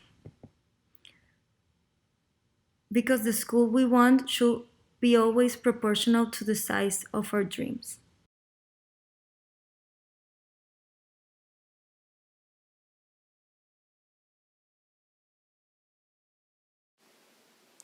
Storied Lives is a dynamic community that has been cultivated and designed intentionally to address the unspoken stories within Black communities. This work was built on the foundational understanding that our stories matter and are worthy of being told and celebrated. While Black culture underpins so many of the stories that we consume in media, music, fashion, and the arts, our own personal narratives are so often hidden or dismissed or lost to time. The suppression of Black stories happened by design. When Black bodies were bought and sold in markets, the familial and communal stories that made up a history that was separate from that of colonial violence perished. Black identity was restructured and whitewashed to serve the purposes of a system designed to deny humanity and groom people for lives solely defined by servitude. The collective Black story became disjointed, a patchwork of moments that were silently held out of fear. And yet, our ancestors found a way. They developed songs and created artifacts that could carry their stories forward. These songs and artifacts have carried through to our continued movements for equality, and they inform the way that we're able to navigate the hostility of a world that still largely fears and rejects Blackness. So, we have a framework for understanding the ways in which creative practices and the intentional development and sharing of stories can create spaces of healing. The Negro spirituals born out of antebellum violence became theme songs for the fight for freedom during the movement for civil rights. Scraps of clothing and bedding became quilted tapestries that held the stories of both the quilter and their community. Poetry, in all its forms, kept us connected to our world and helped us understand our place in it. What we've created here isn't new. It's a reimagining of that which has already been imagined, that the stories that make up our lives are complex, relational, rooted in the environment in which we exist, and important, so important, to our well-being. This community pulls from the learnings of our past to design the future that we want to see, while also acknowledging the ways in which past traumas can continue to manifest for future generations. Storied Lives seeks to create space for conversations and personal reflections that can address relational and personal tension and conflict. We create an intentional, safe environment for developing and sharing the stories that we choose to contemplate and celebrate. The design of this community was intentional. Through months of background and historical research, surveys, data collection, personal conversations, and reflections on trauma-informed healing practices, the concept developed from an intimate workshop to a larger-scale community project that addresses the various ways that folks choose to process their stories. In workshops, we focus on specific creative reflections to unlock stories around identity and environmental and familial tensions. Through tactile or digital craft making, we explore ways to acknowledge and either embrace or release the narratives that we do not wish to define us. We create narratives around the masks we wear in order to flow through our personal and professional lives. We consider the impact of collective knowledge and ritual on our relationships to ourselves and our families. We investigate how our stories have historically been passed down and how we hope to pass them down to future generations. We reflect on the meaning of tradition. This community also creates space for individual reflection. Through storiedlives.org, people have created and submitted pieces for a virtual community quilt that is a living document and pays homage to the quilting traditions of our ancestral family. The impact of this work is personal and ongoing. Workshops open participants up to beginning to think about how to work through familial tensions and difficult personal narratives. We create space for in-the-moment reflection as well as ongoing processing. Post-workshop resources provide guidance and continued individual reflection. This process addresses social design on a personal and communal level. We're tackling issues that exist mostly below the surface, yet attach to and influence many other spheres of life. In this way, it differs a bit from what might be a typical social design process, but the ultimate goal and theory of change is threefold. Enable individuals to create stories that address personal challenges, enable families to communicate more effectively, and create an environment where those learnings can be internalized and passed through to future generations. We're not focused on a measurable end goal, but rather developing an ongoing path to generational healing.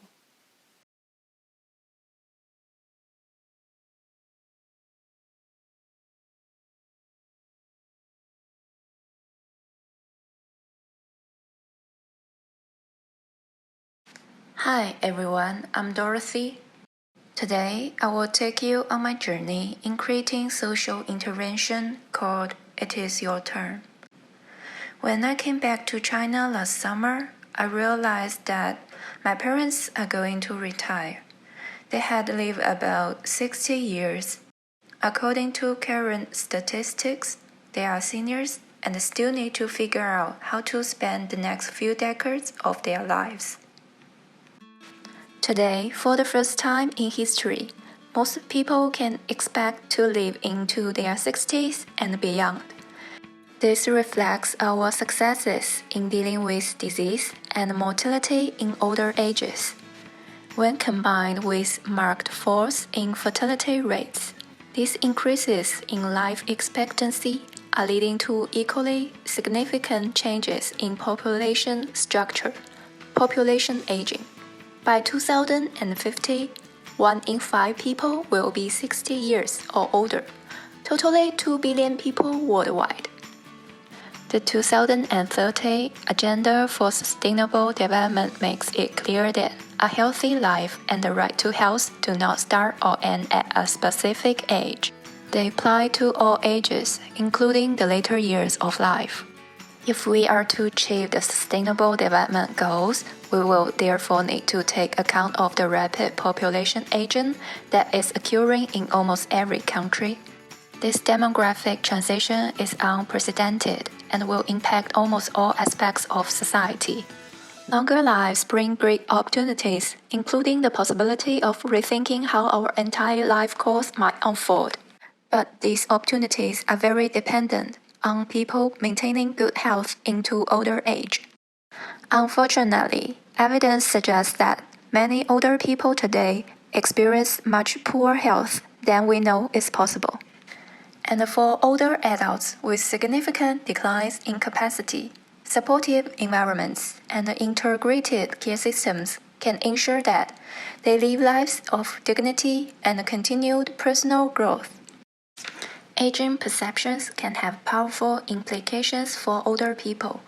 It shows that when negative aging perceptions are implied, they can discourage older individuals' cognitive and physical functioning.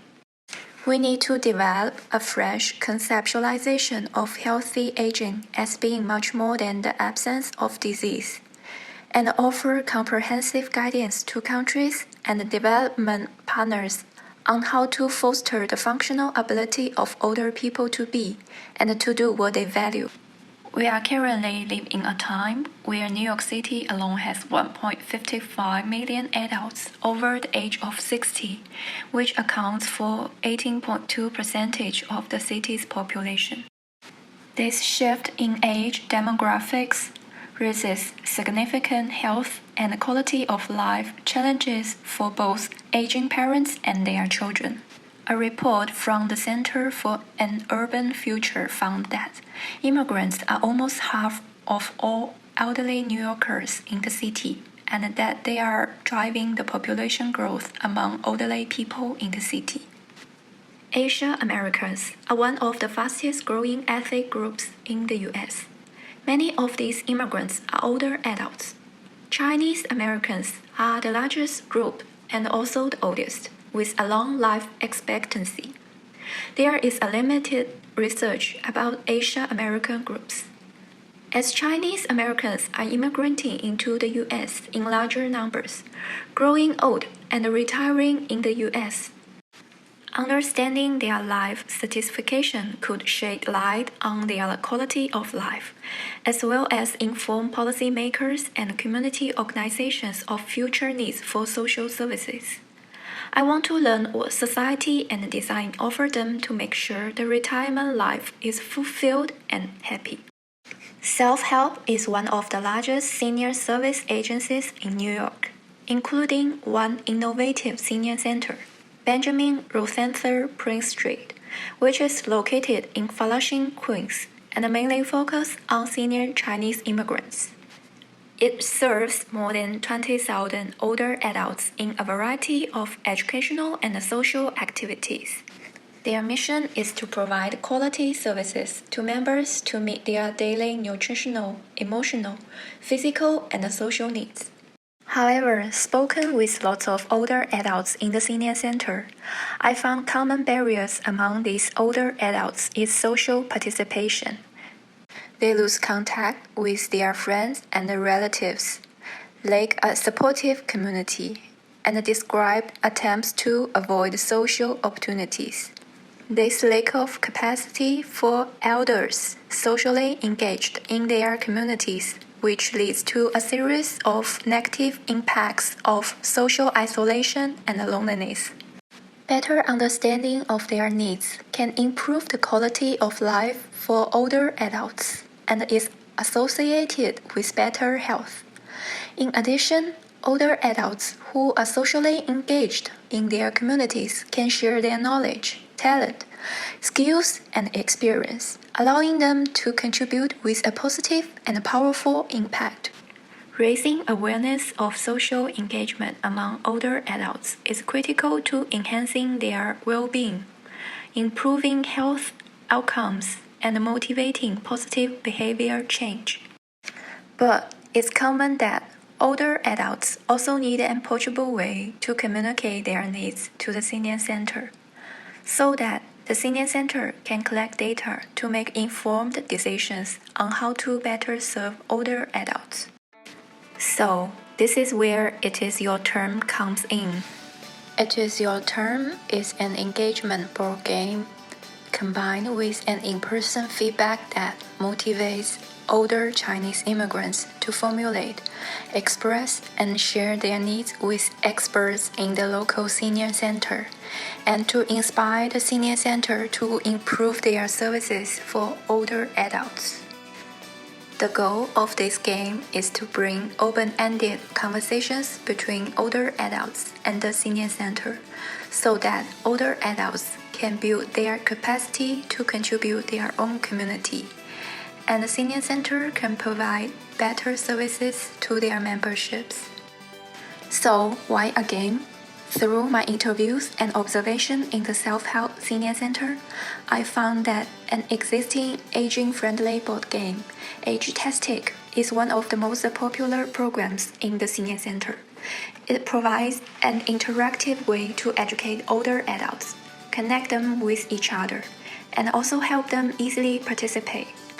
Game is a great platform to engage older adults and facilitate difficult conversations.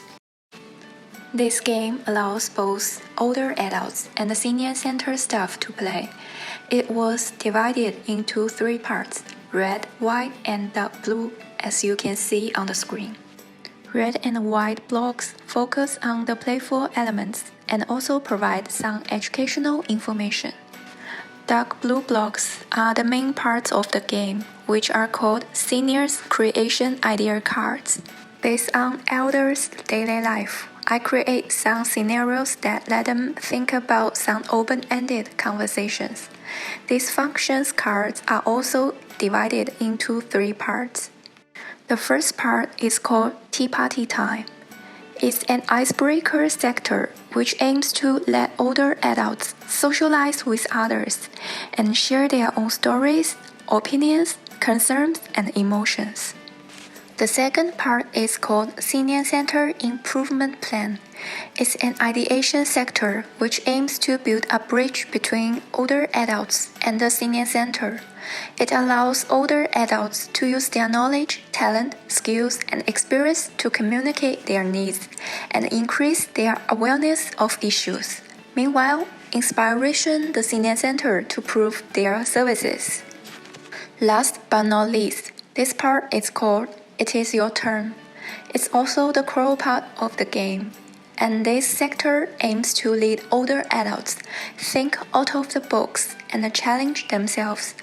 Thinking about something in a new, different, or creative way will really help them build self-confidence and fulfill their retirement life. Why a board game combined with in-person feedback? Simply playing a game doesn't mean older adults can raise all concerns they have. By providing in-person feedback, can let seniors think deeply, and the senior center can pick what makes sense to them based on their resources and budget. Only good combinations of these two perspectives can really improve the services in the senior center and let seniors satisfy their retirement life. This is just the beginning. The long-term goal is to open up conversations that motivate senior Chinese immigrants to formulate, express, and share their needs, which will inspire the senior centers to improve their services for seniors. Meanwhile, it can build seniors' capacity and transform their social isolation and loneliness into tremendous resources and make positive change in the senior center. I wish we can make the world a better place to grow old and let young generations aspire to be their grandparents when they get old. Everyone of all ages, all genders, all nationalities is old or future old. Longevity is here to stay, a movement to end ageism. I mean it, and I hope you will enjoy me.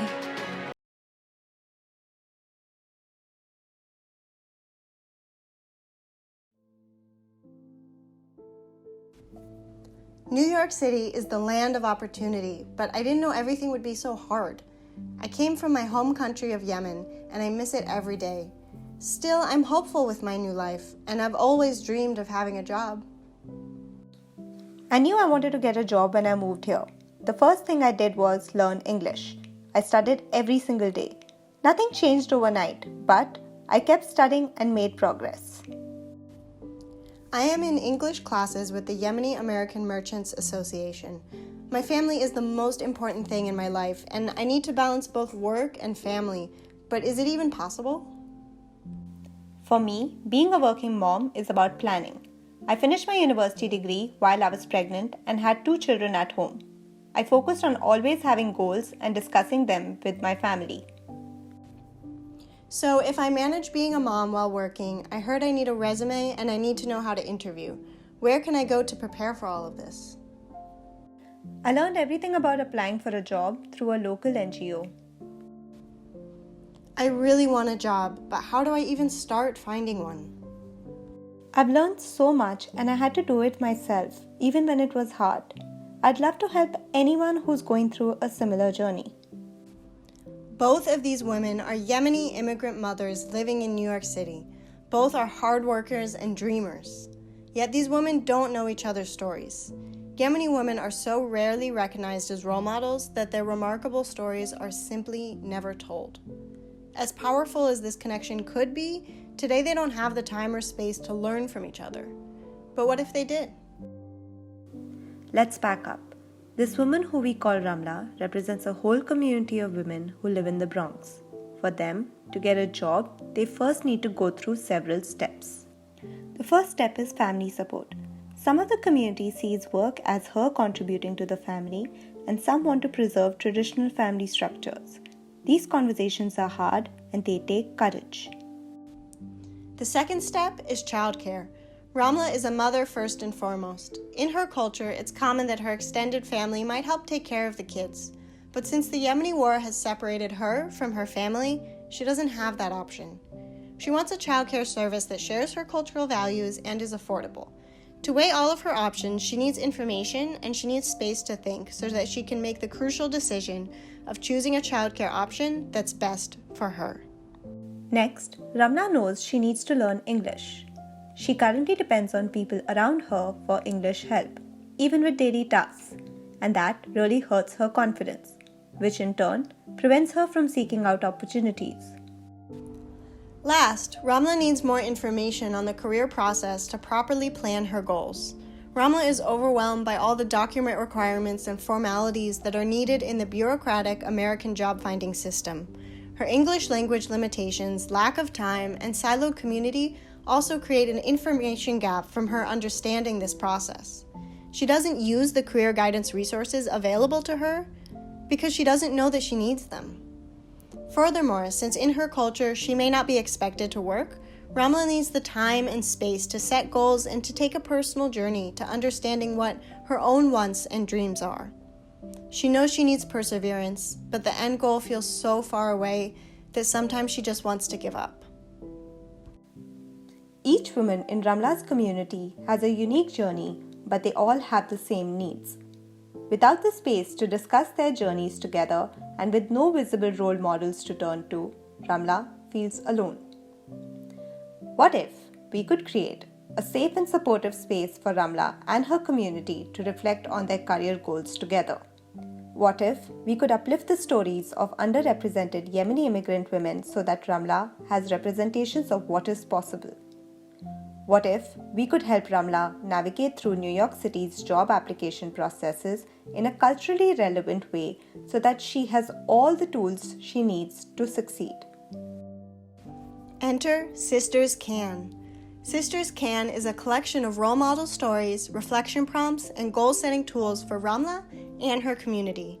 It uses the power of inter-community storytelling to inform and inspire. There are 8 stories that feature a role model or an Arab Muslim woman living in New York City and their authentic journey to having a career. The role models feature diverse career paths. There are hairstylists, investment bankers, craft artists, and some have PhDs. No matter the profession, the stories all outline specific challenges that they went through and the strategies they employed to get over those challenges. These stories democratize the information needed to get a job in New York as a Muslim immigrant woman. The first 4 stories will explain how a role model got through each step in their process. The next 4 stories will outline how to set achievable goals. Within each lesson conducted at Yama English classes, students first read the role model stories. The teacher then facilitates discussions on core challenges in the stories, and the women will work together to brainstorm solutions to those challenges. This way, they apply the learnings from the stories to their own lives. Last, women complete a goal-setting activity that helps them break down their own career journey. While implementing Sisters Can, we saw that women loved reading stories of women they related to. There were beautiful discussions on the value of education and employment. We saw that women were engaged, inspired, and full of questions about where they can take their next steps. They excitedly asked their teachers multiple times if the stories are really true. They said that seeing Muslim women succeed so unapologetically really hit home and made the possibility of success so much more real. These materials were created by prioritizing equity and shifting power. The ideas within the materials represent the ideas from everyone in the community, from Yama stakeholders to community advocates to local leaders to Ramla herself. What happens when information is culturally accessible, relevant, and timely?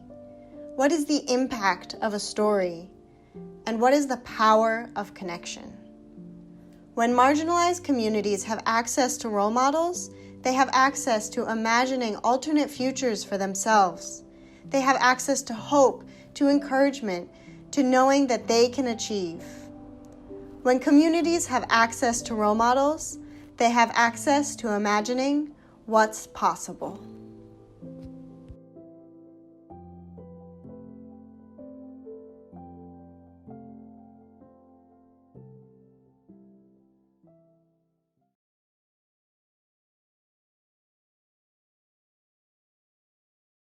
Hey, it's Sloan Leo, and I want to say congratulations. And not just for making it to this moment, but for the ways in which unseen and unknown, and now hopefully conscious, you've helped to build the field of social design. I have said this before and I'll say it again. You may be students, but you are also pioneers. And I am grateful, like I think all of us who work at the program believe, that you are not only the future, you're the present. The moment we are in calls for the skills and temperaments and orientations you have literally now more than ever. A saying that I often avoid, but that is true. So I want to say congratulations and thank you. Congratulations to the class of 2020. This is a historical moment and you are a part of it. Your thesis projects are the emotional conclusion to many months of hard work and dedication. We were brought to a dramatic pause, but you accelerated these into incredible achievements. We're so proud of you all, and you should be proud of yourselves. You've made my first year as chair the most memorable and meaningful in my career. It's an honor to be the one to tell you to get out in the world quickly and give it all you've got. I'd like to thank everyone at SVA and DSI for their courage, strength, and care during this time. To our staff, Chessa, Gail, Indiana, thank you so much for everything you did to make this happen. We have a tradition here at DSI. Every year, the first-year students create a film in honor of the graduating class. So we'll watch that next. Congratulations. We will miss you so much. And thanks. Best wishes. DSI Class 2020, you're graduating. Hi, Class of 2020. Congratulations. I'm so excited for you. You all are so inspiring and talented, and I'm so excited to know you, and I can't wait to see what you do next. I know this isn't really the closing that you had hoped for, but we're so proud of you, and we know that you're gonna go on to do amazing things. Hope you all are good and having a peaceful time. I want to say something, because I always want to say something. No, actually, I'm joking. I want to say something because I am thankful. I want you all to know that the best part in Global Guest Lecture for me was the opportunity that I had to listen to your thoughts and opinions. For me, it was a whole portion of knowledge. So thank you for that. Each one of you have added to our experience at DSI and made it even more enriching than it is. So thank you for that. And we wanted to use this time to send each one of you a personal message. Some are short and some are long, but we want you to know that all of you are dearly missed and immensely loved. Dear Tara, my DTL partner, I extremely enjoyed working with you. You are such a critical visionary and creative hands-on person. Thank you so much. I have learned so much watching you thinking and doing great work. All the best in your upcoming plans. Hi Tara, congratulations on finishing your thesis and schoolwork. I am very grateful of having you be my mentor this year. I still remember our first talk in the coffee shop. I can't believe the year just went by so fast. But yeah, I really want to thank you. I think despite we didn't talk a lot, I still learned a lot from you as a person through your work and through class. You're just always so passionate and has a lot of things to offer, and I found it very helpful. I wish I have talked to you more, and I hope to do that in the future. And you're actually someone that I think I want to become. So I'm gonna work for it, and thank you for everything. Dear Cecilia, thank you for your help for my first year of my course and preparation of my works. I love the sweetest smile and kindness about you. I won't forget the discussion of stream script and hope you can always have a better future in your beloved field. Dear Caroline, I hope you're well, and I love the funk and cheer that you bring to life. Grace Kang. I mean, we are the partner in GJL class, and I really appreciate your idea and your care and support all the time, especially in terms of the language. I like your fantastic idea, last semester's pizza game, even though we didn't achieve it in the end, but yeah, I really love the idea.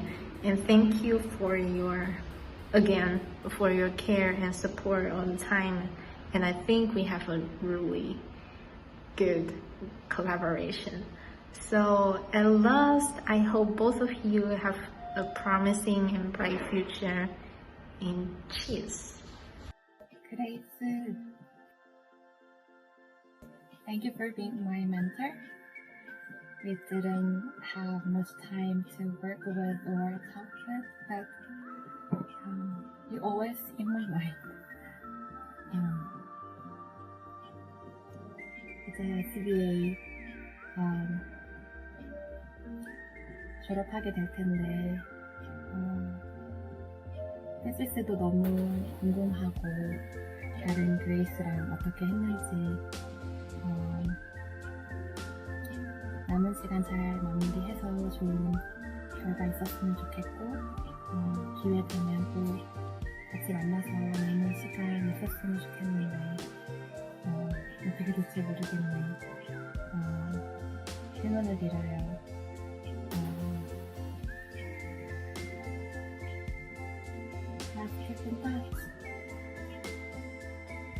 Hi Aditi. I just wanted to tell you that you've done a phenomenal job in the last year by just, putting everything that you have into this beautiful thesis baby that you have now. I am proud of you and Karthik for wherever you are, and trust me, it's gonna be worth it. It's just beautiful to see you both work so hard and now getting what you want. And I'm so glad that you were there with me in New York when we had a lot of fun, when we missed home, when we went out to new places, when we walked down the streets, and you've been the strongest anchor I can ever find in New York. So I love you. Hi Aditi, I'm so happy to work with you at Global Guest Lecture. I learned a lot from you.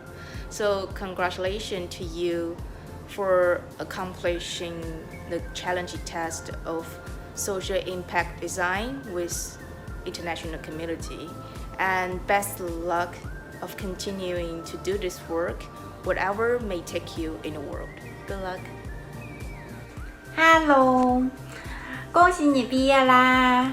然后首先我想谢谢你之前对我的帮助，就我记得刚开学的时候，那会儿老师布置作业，然后我就不是很清楚老师到底是让做个什么，然后我就问你，然后你就当时就是很有耐心的就帮我回答问题什么的，我觉得特别感谢你，谢谢你。感觉这一年的时间过得好快呀。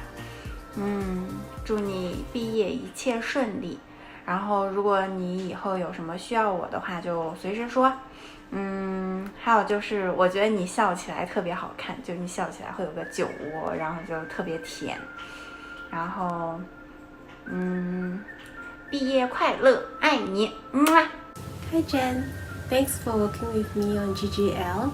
I really enjoyed the time we made the whole class so excited over stickers, and then also when we prepared all these tiny things for Denise. So I really enjoy and admire your high energy that really uplifts everybody around you. So all the best. Dear Jen, thank you so much for all your love and support. I really love your energy, your brilliance, your intelligence.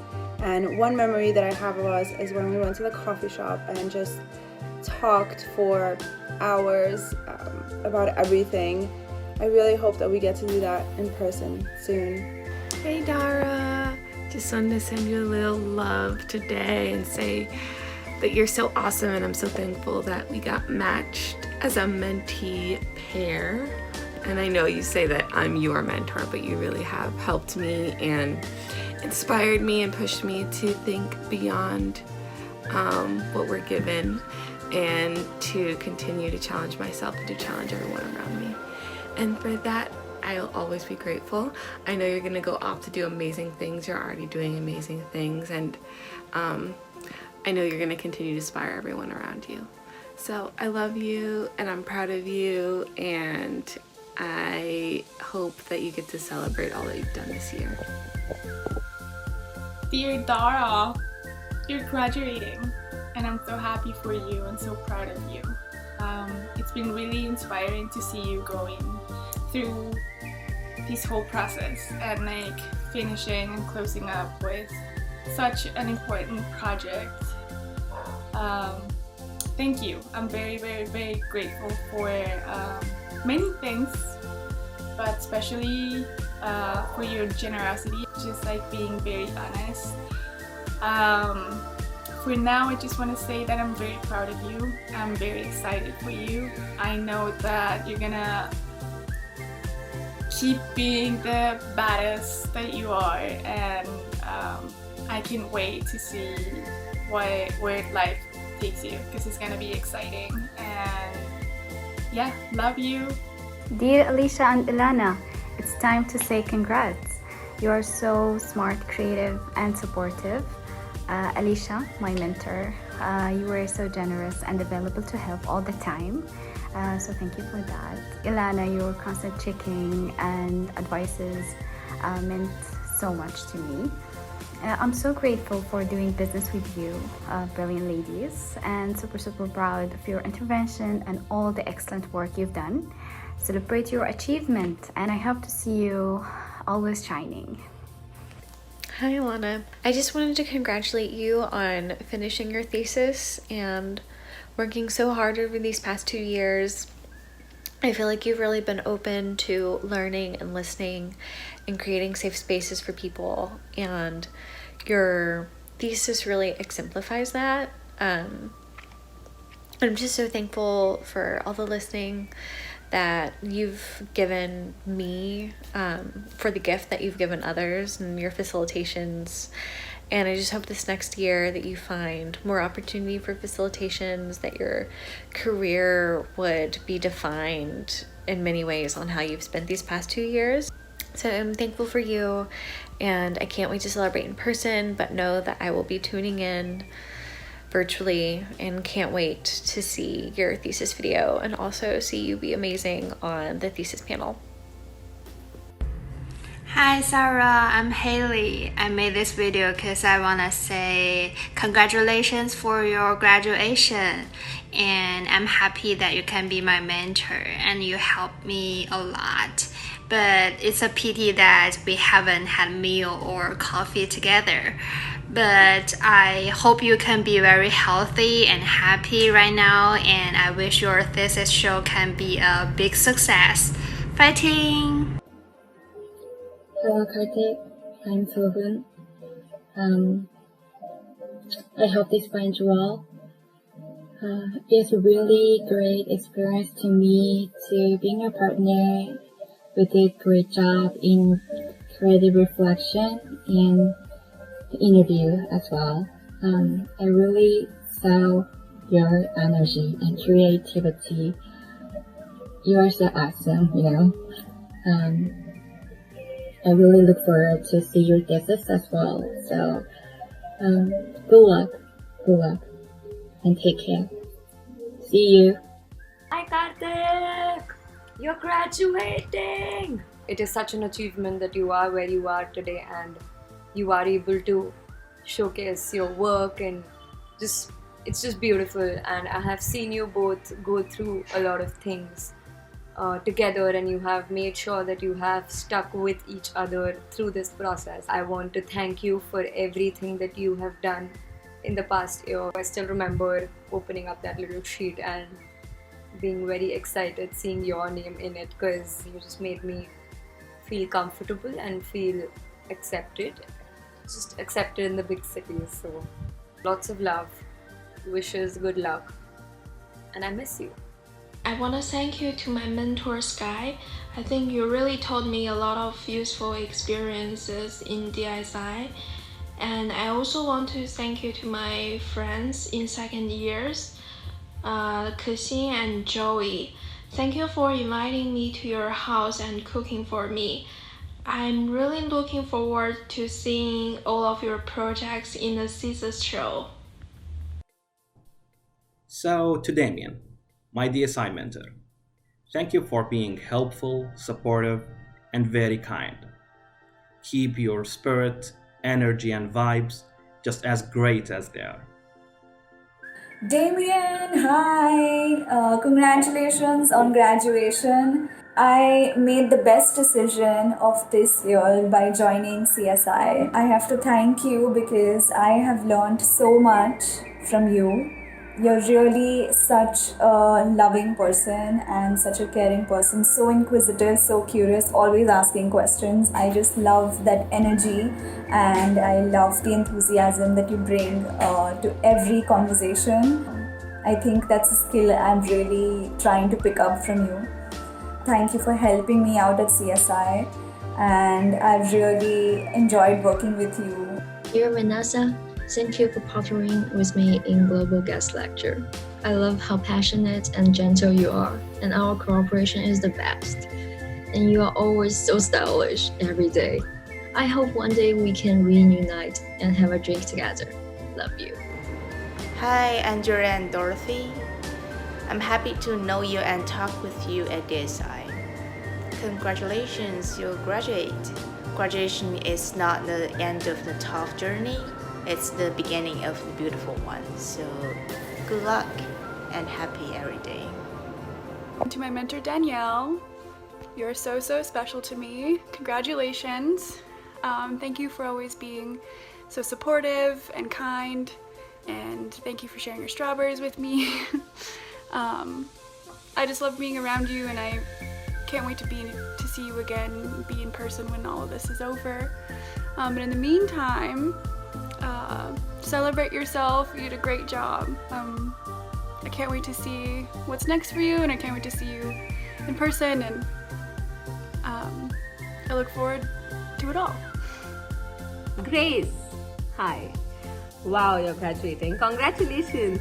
But it will be so odd to go back to school and not have you around, sitting on the table, eating your noodles with that little pendant or dolphin around your neck. It will just be very odd to not have you there, because you are that one senior for me who's like managed to do all classwork, all work, gone to all the shows, gone to all the museums, gone to all the bars, done everything under the sun that New York can possibly offer, and still had time to answer questions like, Grace, I don't know how to do this. Grace, what is that? Grace! I mean, I have asked you things at any hour of the day, and you have never said no.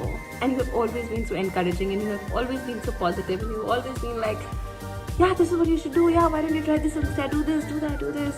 It has just been quite an experience to have you as my senior, and it will not be the same without you. But I am so excited to see what you do after DSI, and I'm so excited to meet you once I'm back. September, October? Yeah. And congratulations, this is big. Grace Kwon, your mind is always sharp and active, and your smile keeps energetic and confident, and I was impressed by your idea and thoughts in the class, and it really inspired me to think deeper and try to speak out. I also would like to thank you for your support in many ways, like emotionally and informationally. And for my perspective, I think your best support is your understanding my difficulties and struggles as a newbie in New York City. So thank you so much. Hi dear Baitian, it was nice we met in China at the first point, and interesting that you become my mentor for a great year in New York. Congratulations on your successful graduation, although in this not too much smooth 2020. I know you're gonna go back to China. Hope you can have a better trip. But in any case, we can continue our friendship, continue our cooperation in China, and continue the game GTA Online too. Thank you so much. Rihanna, just wanted to send you a little love and say that I'm so thankful that we had each other. I'm just glad to know always that there's someone who knows what I'm going through, and that we can just look at each other and be like, not today. And that's something that I think seems like a small thing, but really has been very important to me during my time here. And I'm so thankful that you've taken the time to always talk to me, check in on me, and share kind of your ideas with me and let me be a part of everything that you're doing. It's meant so much to me, and it's been cool to see how everything you've done has developed and how you've really pushed yourself and everyone to see the importance of the work that you're doing. And I can't wait to see where this goes in the future. I'm so proud of you, I love you, and I hope that you have a great day celebrating all that you've done. Hi Catherine. One of my favorite memories with you has been when you have pushed me to be confident up on the podium while talking to Angela Patton or while presenting something, because it just reinstated my confidence in my skills and in the way I talk, I think. And just looking at you in the audience made me pull through. So thank you so much for that. And you and Jen have worked really hard. I have seen you in school on weekend nights, and just wanted to tell you that we're proud of you, and a lot of love, wishes, and good luck to this powerhouse of talent that is getting out in the industry there. Querida Lorena, congratulations for graduating this program. I'm so grateful that I got to meet you, and I'm so grateful that you got to be my mentor. I really, really, really appreciated all that you had to share with me. I'm very inspired, and I feel that I have a lot to learn from you in the way that you show up for people and that you show up in spaces. I'm a fan of you. I'm sure that whatever you do is going to be great for humanity as a whole. To Monica, my GGL partner, I really enjoyed working with you, learning from your practicality and seeing things from your sharp lens. So thank you for that. Hi Monica, congratulations on graduation. I just want to thank you for everything you've done for me. I feel so lucky and so grateful that I got the chance to meet you at DSI, and I feel so happy to have found a friend in you. I love so much about you. I love the way you talk, the way you ask questions in class, the way you keep checking in on me.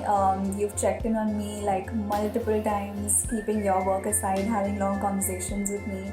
I still remember the first day we went to Cafe Grumpy and had that really long conversation. I will always remember that. Thank you for everything, Monica. I hope you have the best time in Mexico and you're well. Hi, dear Xuan. Nice to meet you. From the beginning of our cooperation with Global Lecture to knowing that you are a student of Tsinghua University, it was so funny and an interesting meet. Thank you very much for your help and talk. I hope we can continue to cooperate in both New York and China. Also, congratulations on your successful graduation, and hope you can get a great job in New York too. Thank you so much. I'm so proud and so happy for you all, and I'm also very grateful that I got to meet you and that we got to spend together some time co-creating, debating, arguing, and just like sharing the space and our brains. It was such a delight to share this first year with you. I think you all are super smart people, critical people, inspiring people, and I'm so excited to see where you all go after this stage at DSI. I love you all. I hope that I get to see you all sometime soon and hug you in person. Be happy, keep growing, keep in contact please. Sending you a tight hug and a lot of happy wishes. This might not be the way you imagined yourself graduating, but at the same time, we all know that the world never been a need for heroes as much as of now. So, go for it.